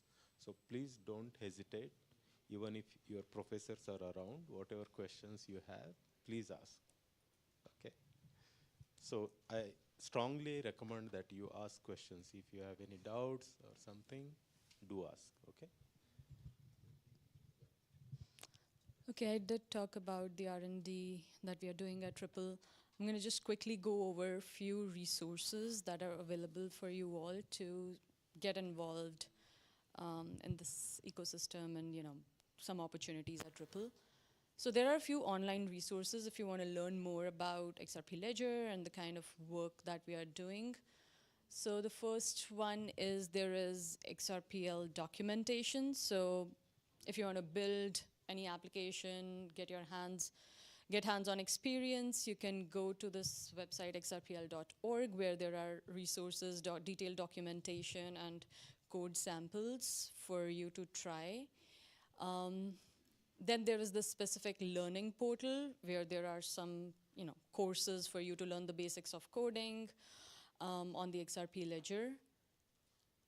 Discord server, if you have any questions, you can join this. There is a community of over 7,000 developers who are building on XRP Ledger, and you can post questions and interact with them there. So these are the online resources. Then there are some community resources available for you. Hackathons. We do organize a lot of hackathons. The one we recently organized in collaboration with IIT Bombay. So yeah, if you're interested, go to this page, xrpl.org events.html, and you'll find all the information around upcoming hackathons. XRPL Zone, these are the zones that we organize at various conferences, both academic and industry conferences, where people, just come and sit and collaborate, talk about XRPL and build applications. Then there are meetups. There are local meetups. I'm really not aware if there is one in India, but there is an opportunity. So if you want to organize, if you're interested in organizing local meetups, reach out to me and we can figure out a way. Funding programs. So in terms of funding programs, there are a few opportunities. XRPL grants. So these are, if you have any project or proposal in mind to build on XRP Ledger, you can submit your RFP, request for your proposal on this website, xrplgrants.org. I believe it's on rolling basis, so it's not deadline based, but I may be wrong. So you can just go check it out. And we do offer grants for up to $200,000, depending on the type of project and your team. So you can try that. Yeah. And then there is an XRPL Accelerator program, which is more business focused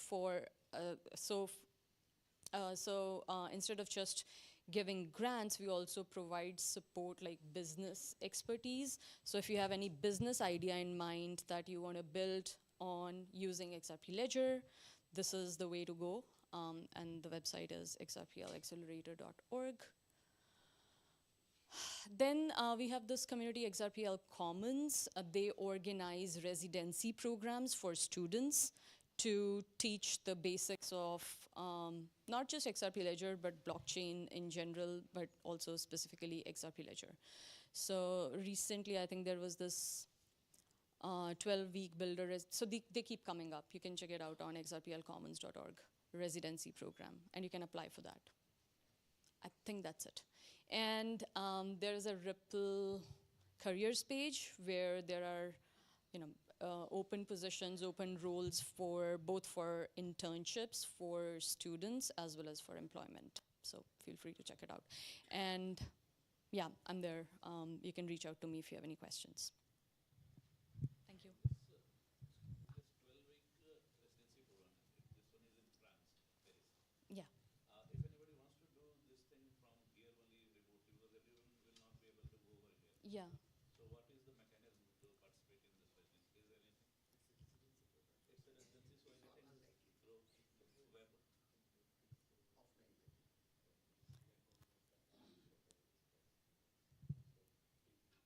Yeah, we can talk.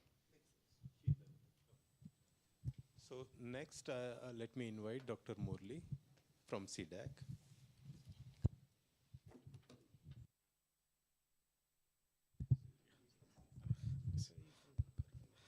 Good morning, all. Actually, I don't have any presentation, but as part of CDAC, we are conducting a lot of training program and related aspects. Basically funded from IT. We have some specific course on HPC. It's targeting the faculties also. It is known as CHAC, HPC upskilling program. This program is 5-day residential program for practicing HPC environment and cybersecurity. So this complete sponsored by Government of India. So this is one activity we can discuss in this point, like how we can interact with the CDAC in the HPC and cybersecurity domain. And similar to that, we have another program called BLP, Blended Learning Program. So this is also running in online mode. So specifically to cybersecurity and related components. So this we can get details about these courses in c-hack.cdacb.in. So complete details are available there. So this residential program, but I mentioned like faculty part, they will regularly announce in that website. So you can go through that and register it. So then we will have some shortlisting mechanism for getting the faculty to get enroll in that program. So another one in the campus related aspects, especially PhD and those MTech students, we have a paid internship program. If the university's NIRF ranking is within 50, we have a paid internship program. So they can do their final year project in CDAC, in live project related to cybersecurity and any area of CDAC is working. So this also called for happening from the corporate, CDAC corporate office. So depend on your area and related environment, it will be allocated to different CDAC centers. So this is one aspect we can consider for PhD and MTech students to interact with the CDAC and how we'll collaborate in that. So if any specific query, then we'll discuss further. Otherwise, you can visit into CDAC website. So all details are available. Thank you. Thank you, Murli. So now I invite, thank you. I invite Mahesh Mehendale sir from Grid India.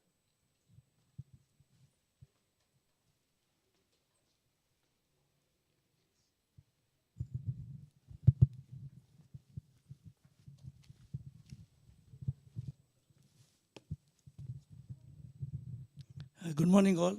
Thank you for having me.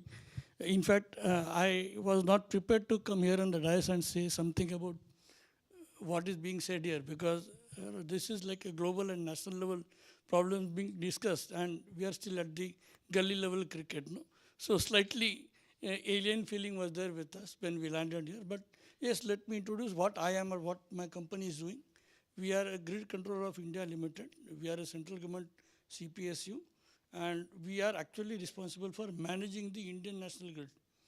So it's a huge job, it's a huge challenge with the organic changes happening into power sector. The demand for the controller to act very swiftly are growing. And as you all know, the power sector is a darling of cyber attackers. So we have to prepare ourselves, but traditionally we have been very sluggish. Power sector has been moving very sluggishly. Some of you might have heard about the recent attack in Bombay power sector 2020. So it has a huge social impact, economic impact, and we are yet to be, make ourselves ready. So how do we do that was a question internally also we have been working on for quite long. And then we started, categorizing onto 2 or 3 common work areas where we can say, one being the front end is the power sector, which we have for our challenge. But the backbone is completely IT or OT. Now, we do have our own challenges, and we have started interacting with the academia or industry experts as well. Like CDAC, we have a lot of collaboration in CDAC. Maybe a couple of institutes like IIT, we are already in talk with them and trying to find out some solutions for us. We are still fluid. We are not sure how do we do, because 95% of the manpower we have, they are all electrical engineers. Only 2 or 3% you can say there are IT or computer science. But we have to make a change. And that's what we are now looking at, that okay, let's start making a change happen. The second portion where we are looking at is basically we have a full India grid data. Now how to make the best use of this data is also a challenge. And of course comes the security. So these are the 3 areas where we are actually looking on for some work about. We are still trying to find out in how do we do that. We are in a fluid state. We are not yet any formulated strategy for it. How do we do it? But yes, we have started taking some baby steps. This year we have published one research proposal on our website calling for kind of interested academics, industries to join us. That proposal is already in pipeline. Next year's proposal is being planned. It will also come on our website, and it will be displayed with some conditions to do. Other than that, on an individual level at our Mumbai office, in fact, we have 5 offices in India: Mumbai, Bangalore, Kolkata, Guwahati, and Delhi. I am from Mumbai office. So in Mumbai office, we have started collaborating with the computer science institutes formally. We have some 2 MOUs in Mumbai, and 3rd MOU we are yet to make it operational. We have signed MOU with IIT Bombay, but we have not yet made it operational for the purpose of internships or projects. But we do look forward to have those facilities. Even during the yesterday's 2 days interactions, I have shared my details with some of the students here. if they are interested, maybe they can join us on one or the other, common interest areas kind of thing.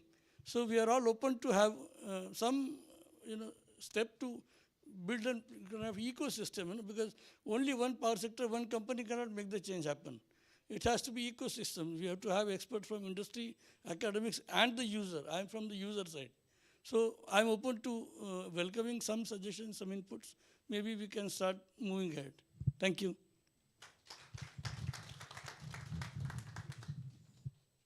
Please feel free to correct me. I do see this as in a way, the entire connected grid as a kind of cyber physical system.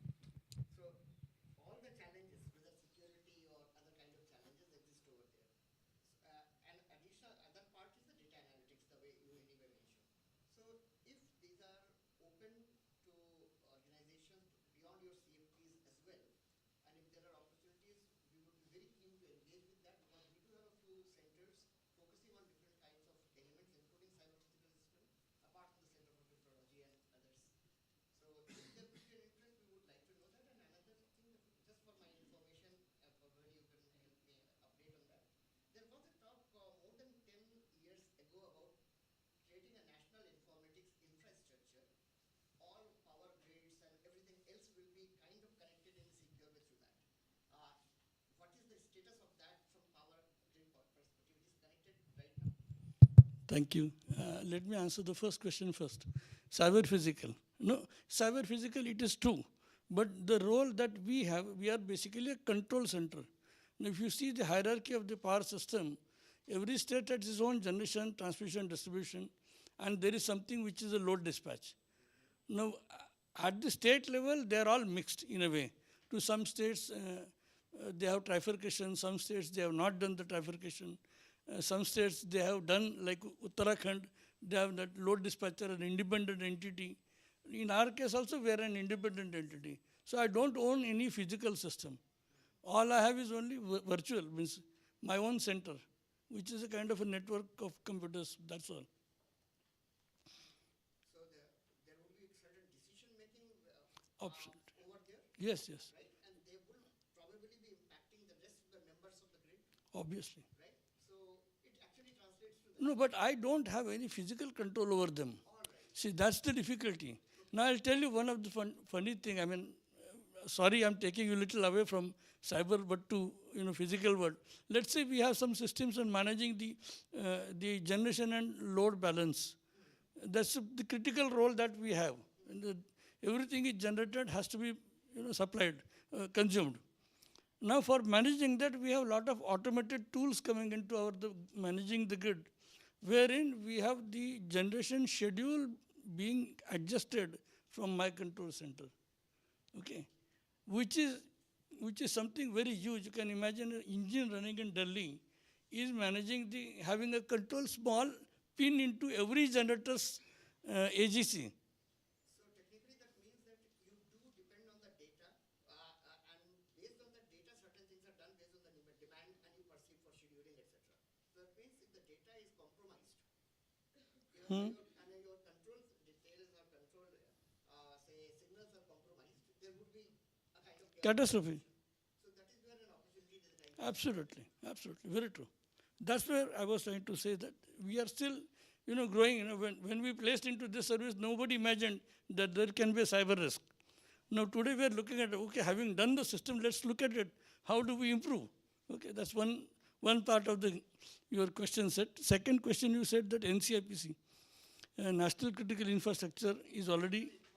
Yeah. Information sector is a different sector. That is not with us. What I was trying to touch upon is the vertical support that we have for the cyber preparedness. We have that whole vertical. No? Like we are a critical infrastructure of Government of India. So we are supported right from the NSA to down below. But we are not prepared. As an employee of the organization, we are not prepared. We are just about 1,000 employees organization. And each unit having about 150 employees. And out of that, only about 5 or 6 are the IT people. And out of that, only 1 or 2 is a cyber team member. So both of my team members are here from Mumbai. But that's all we have. Now we have to make a big leap. So we have an opportunity, and we are open to any possibilities that we can make it better? Thank you. Anybody Thank you. else? Thank you. Let's thank Maestro. So now I invite Professor Rakesh Verma from University of Houston, who has also given a very great tutorial, the most popular tutorial of this conference. And he had been always sincerely helping this conference for past several years, sitting through almost all the sessions, all the talks, all the events. Thank you, Professor Rakesh. I don't have a formal presentation prepared, but I will share a little bit about the university and the Department of Computer Science and my own research. So the University of Houston is a pretty large university. We have about 50,000 enrollment students and about 4,000 faculty and staff. It's a tier 1 research university, and we have several centers that are national level centers, and I do want to mention a few that are relevant here. We have a Department of Homeland Security Center on border security. So that's a $20 million funded center. And we also have National Security Agency and Department of Homeland Security certification for both. We are a center of academic excellence in cybersecurity education as well as research, right? So there are only about 69 or 70 universities across the nation that have both designations. Some have the education designation, some have the research, but only a few have both of them. So we are fortunate to have that. How do I share?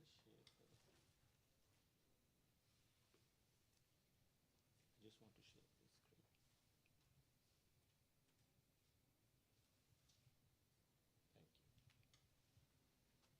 Thank you. Yeah, so a little bit about the Department of Computer Science.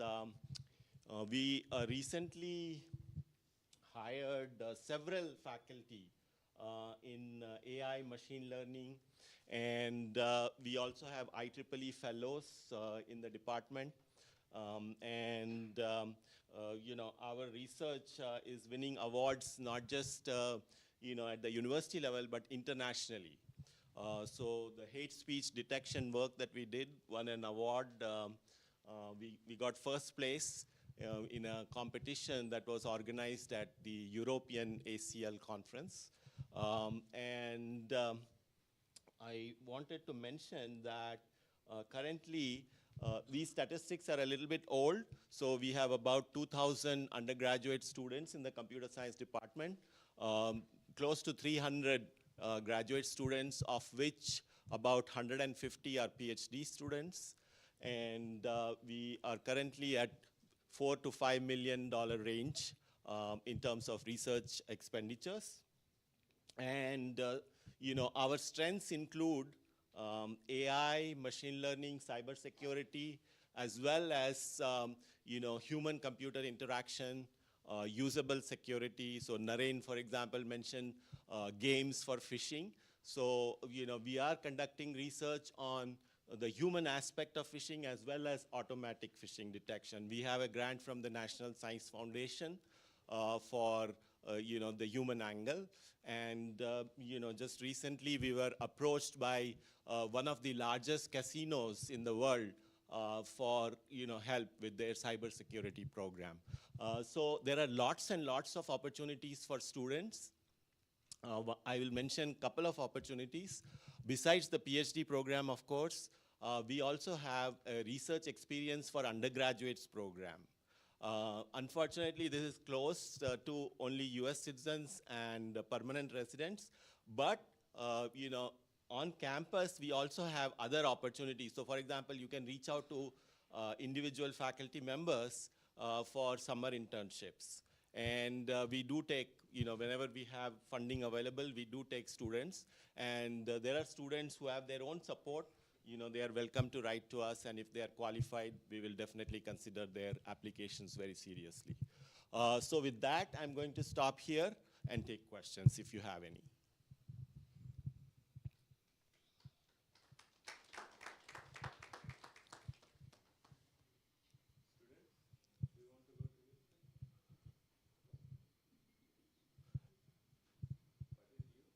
So if there are no questions, I'll mention that the RU program is national level. So students from across the nation are coming to our university and spending 10 weeks with us doing research. Thank you, Rakesh. So Jayaprakash, do we have tea, coffee now? Yeah. Okay. So we'll break for a tea or coffee, and then there will be closing ceremony.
announcement करना है Rakesh Verma sir को. हाँ हाँ हाँ ठीक. So do you want to come here or?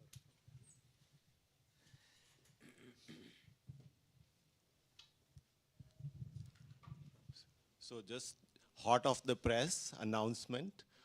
Anchal just now shared with me that XRPL founder is a University of Houston graduate. And I would also like to mention that the founder of BMC Software is also a UH graduate. It's a $2 billion plus company. Thank you.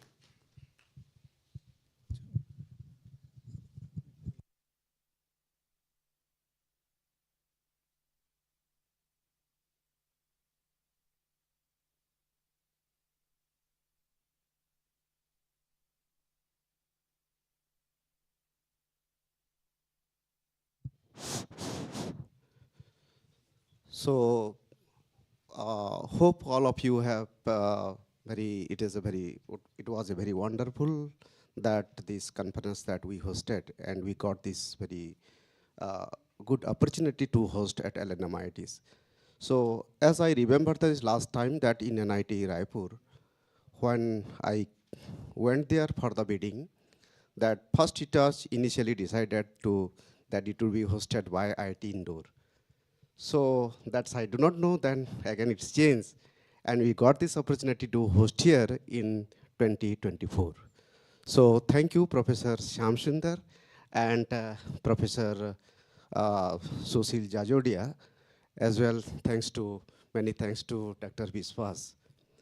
So I just want to I sincerely extend my gratitude and thanks to Dr. Biswas Patil.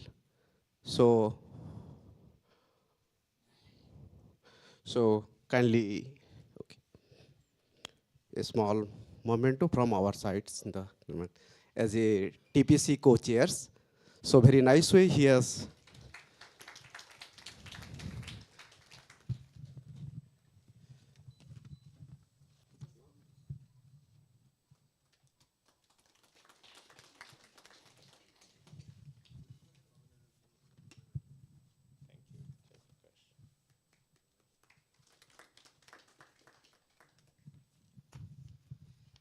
And Professor Shyam Sundar, he is the General Chair of this ICISS 2024. So on behalf of him that I invite also Professor. So, yeah.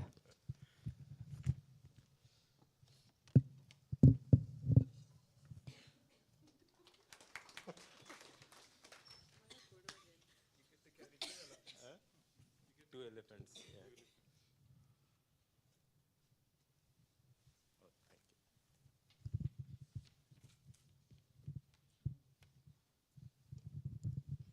Okay, next is our TPC co-chairs. Professor Ram Krishnan, Texas University. I kindly invite you for this small token of mementos.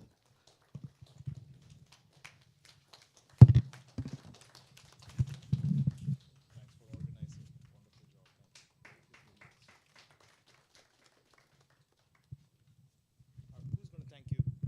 I will thank you. I think we should all give a big round of applause for Professor Jaipur for doing it, right? I mean, wonderful host, everything worked perfectly, and thank you for doing it. Yeah. Thank you.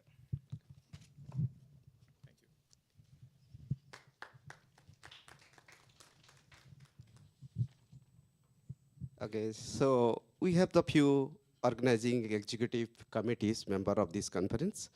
So I invite Venkata Balai. She is here. Not. Yeah. Okay, fine. So anyone from the Tirupati, IIT Tirupati?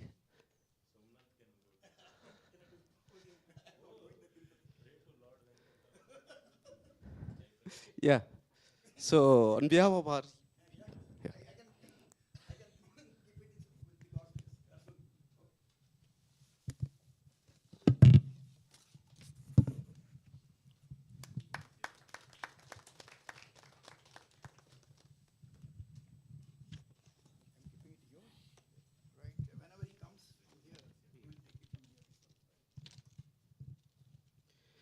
Okay, publicity chairs. Dr. Pritam Mukherjee, I invite the speaker.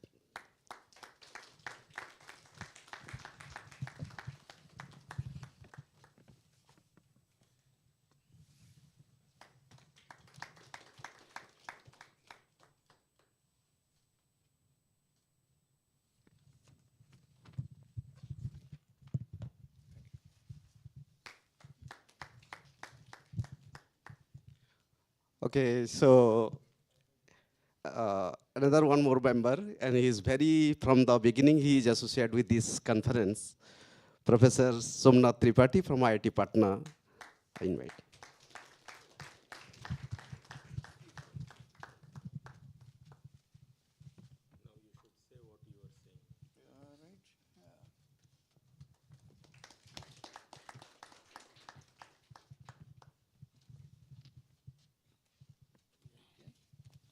Just wait.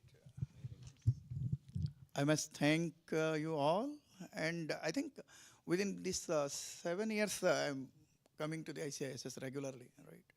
I believe this is the first time where I see that at the last moment, I could see such a gathering. I must thank you all the participants, as well as thank you the organizers, thanks the organizers, as well as the TPCCers. Thank you all, right?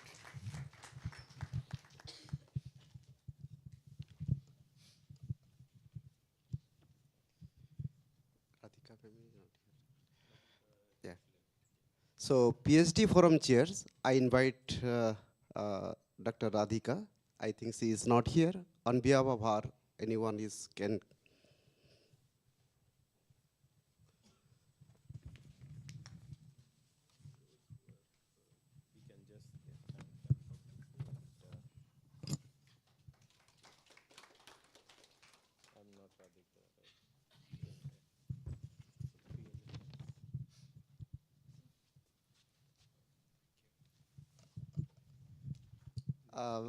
Next is this local organizings that those who have very heartily they have connected with me and they have cooperated me, and organizing co-chairs, I invite Kusum Lata ma'am, please come. Just I want to say one more thing. When we work together, it is not, I cannot organize alone because of without the cooperation of Kusum Lata ma'am and Dr. Sandeep Saini, also as well the other organizing team members. So one thing that I want to share, whenever I was calling over phone sometimes, then in a one single ring or the two rings maximum, they pick my call and we sort out this problem, whatever we faced during this time of this organizing this conference.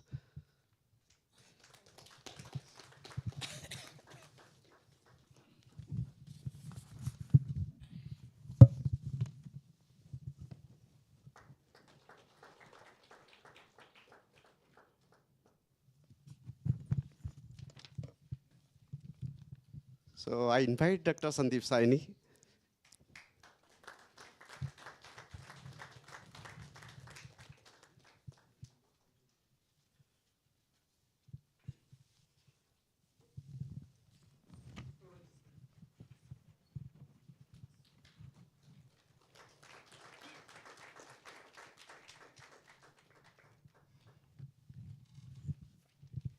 So whenever, जैसा कि मैं कभी कभी पूछता था कि संदीप जी इसको कैसा करेंगे, मैं फ़ोन करता था तो एक श्रृंखल में वो भी जब फ़ोन करता था वो उठाते थे और हम लोग बात करके सारा चीज़ सॉल्व करते थे. So he is actually by heart really is I don't have any word actually to tell him. He is very without any things he supported me. Thank you so much.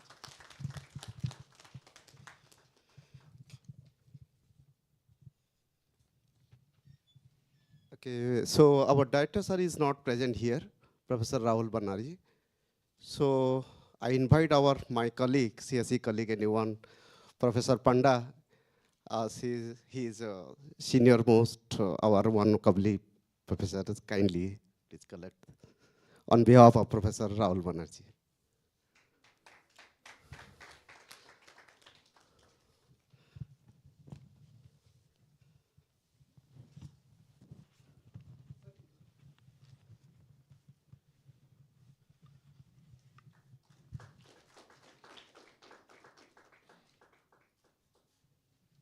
So Rahul and myself were colleagues at BITS Filani for several years.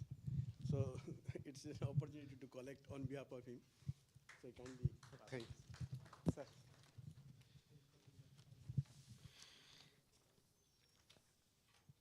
Lastly, I invite Dr. Sandeep Saini. He will adjust our all organizing teams.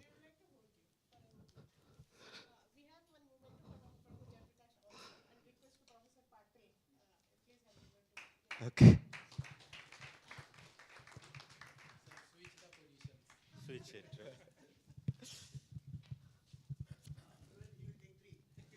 Who, he? I can command all elephants like this. No, it should go to him. It was coming to me. Thank you, Jayaprakash. Thank you. So at the end, can I? Yeah.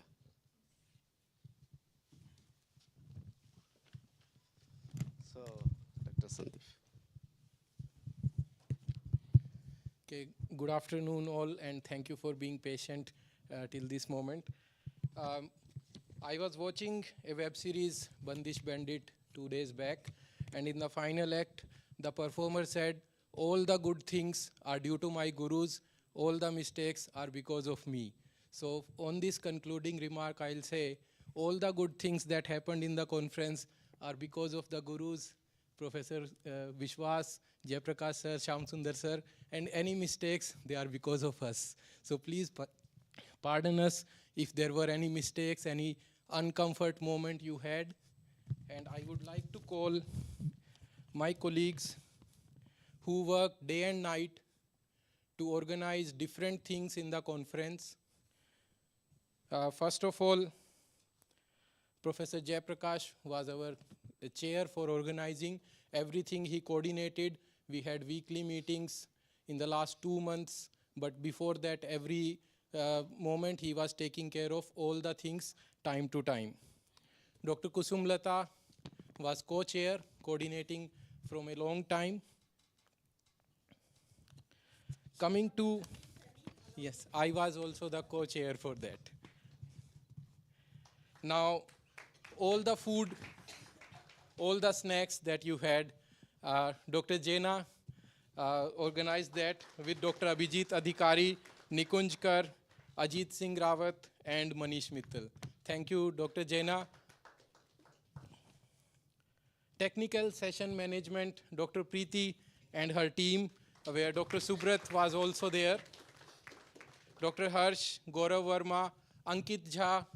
Thank you, Ankit. Lakshmi Narayan is, I think, not here.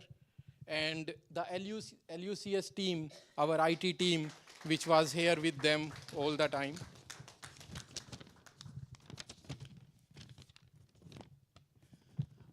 The beautiful flowers that you have here, the venue management, Dr. Kusum handled it. And along with her, we had Dr. Ritesh, Kamtaji. Kamtaji is here? No. And Samar Singh. These are the people who worked on ground till midnight sometime to get the venue ready, everything ready for the conference. And Dinesh Kumar Sharma. So thank you very much, ma'am, and your team. For printing and displays, everything from posters to certificates to banners, Dr. Santosh. Thank you, sir, for leading the team.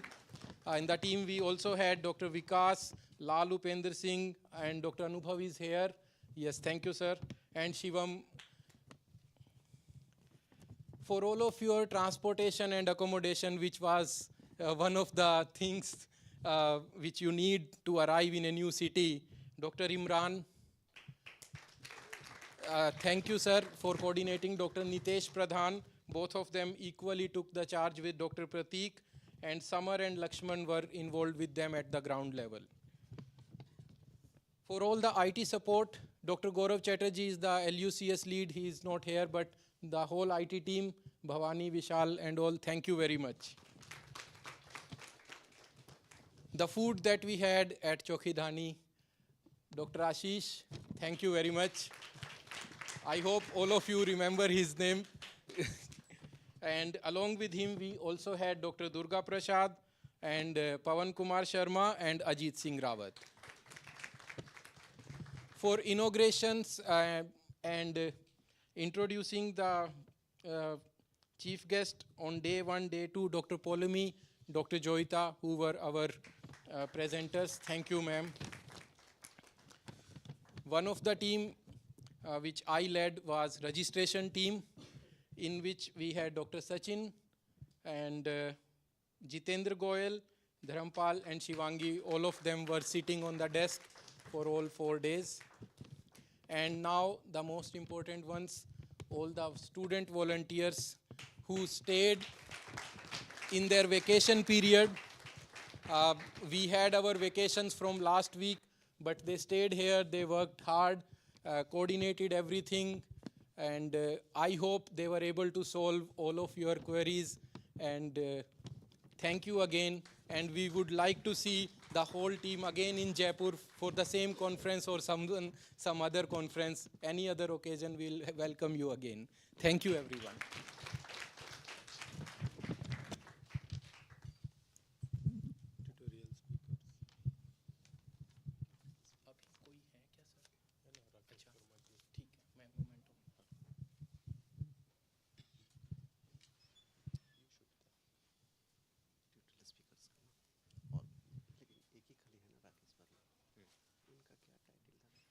Deep learning for cybersecurity.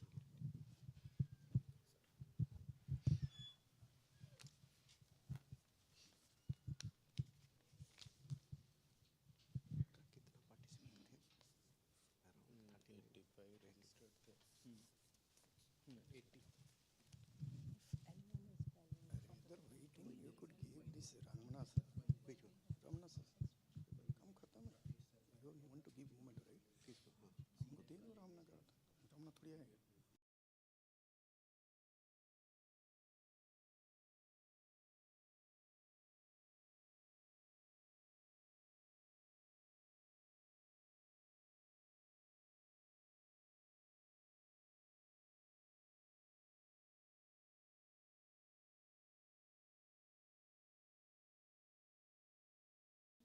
Some logistical glitch. So the 3 students who had helped me in setting up the web page, I would like to thank them. And this guy who stayed late in the cold for me, telling me all the things about where to get coffee, etc. That is one thing. And the most important thing, while interacting with your team, I might have been a bit rough at some moments. So that's why I would like to say sincere sorry if I would have ruffled some feathers here and there, including students and the noisy whisperers like you. Okay, don't do this again, okay? So thank you all for making this a great success, and I wish you luck to conduct many more such events in future. Thank you. So we had 3 tutorials, and unfortunately the speakers of the another 2 tutorials, they have left.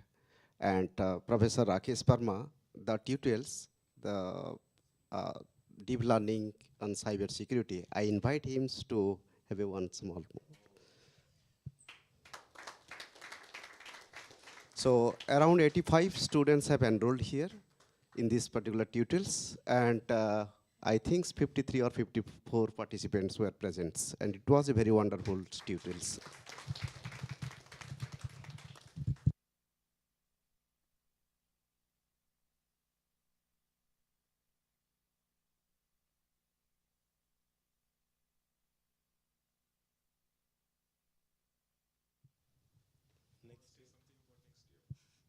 That's out of my purview, right? Now I can say anyone who wants to dance, we can dance and be happy. And yeah. Do you have anything to say, anyone? If there is any feedback, not the good feedback I am asking, any negative feedback if you can give us so that we can improve in this other conference if we have. So that no need these positive feedbacks I am asking, these negative feedbacks, so that we can improve in this, that we have planned some few other conference and the workshops to host, right? So you are, please can come and can share this feedback. Yeah, he's joking. He doesn't listen to feedback. So the most important thing, lunch is ready, hot. We should go all together. And I would like you to submit your works again to ICISS. It is held in Indore next year. So hope to see you, many of you over there. Thank you. With this, we'll conclude and we'll proceed for the lunch. Thank you.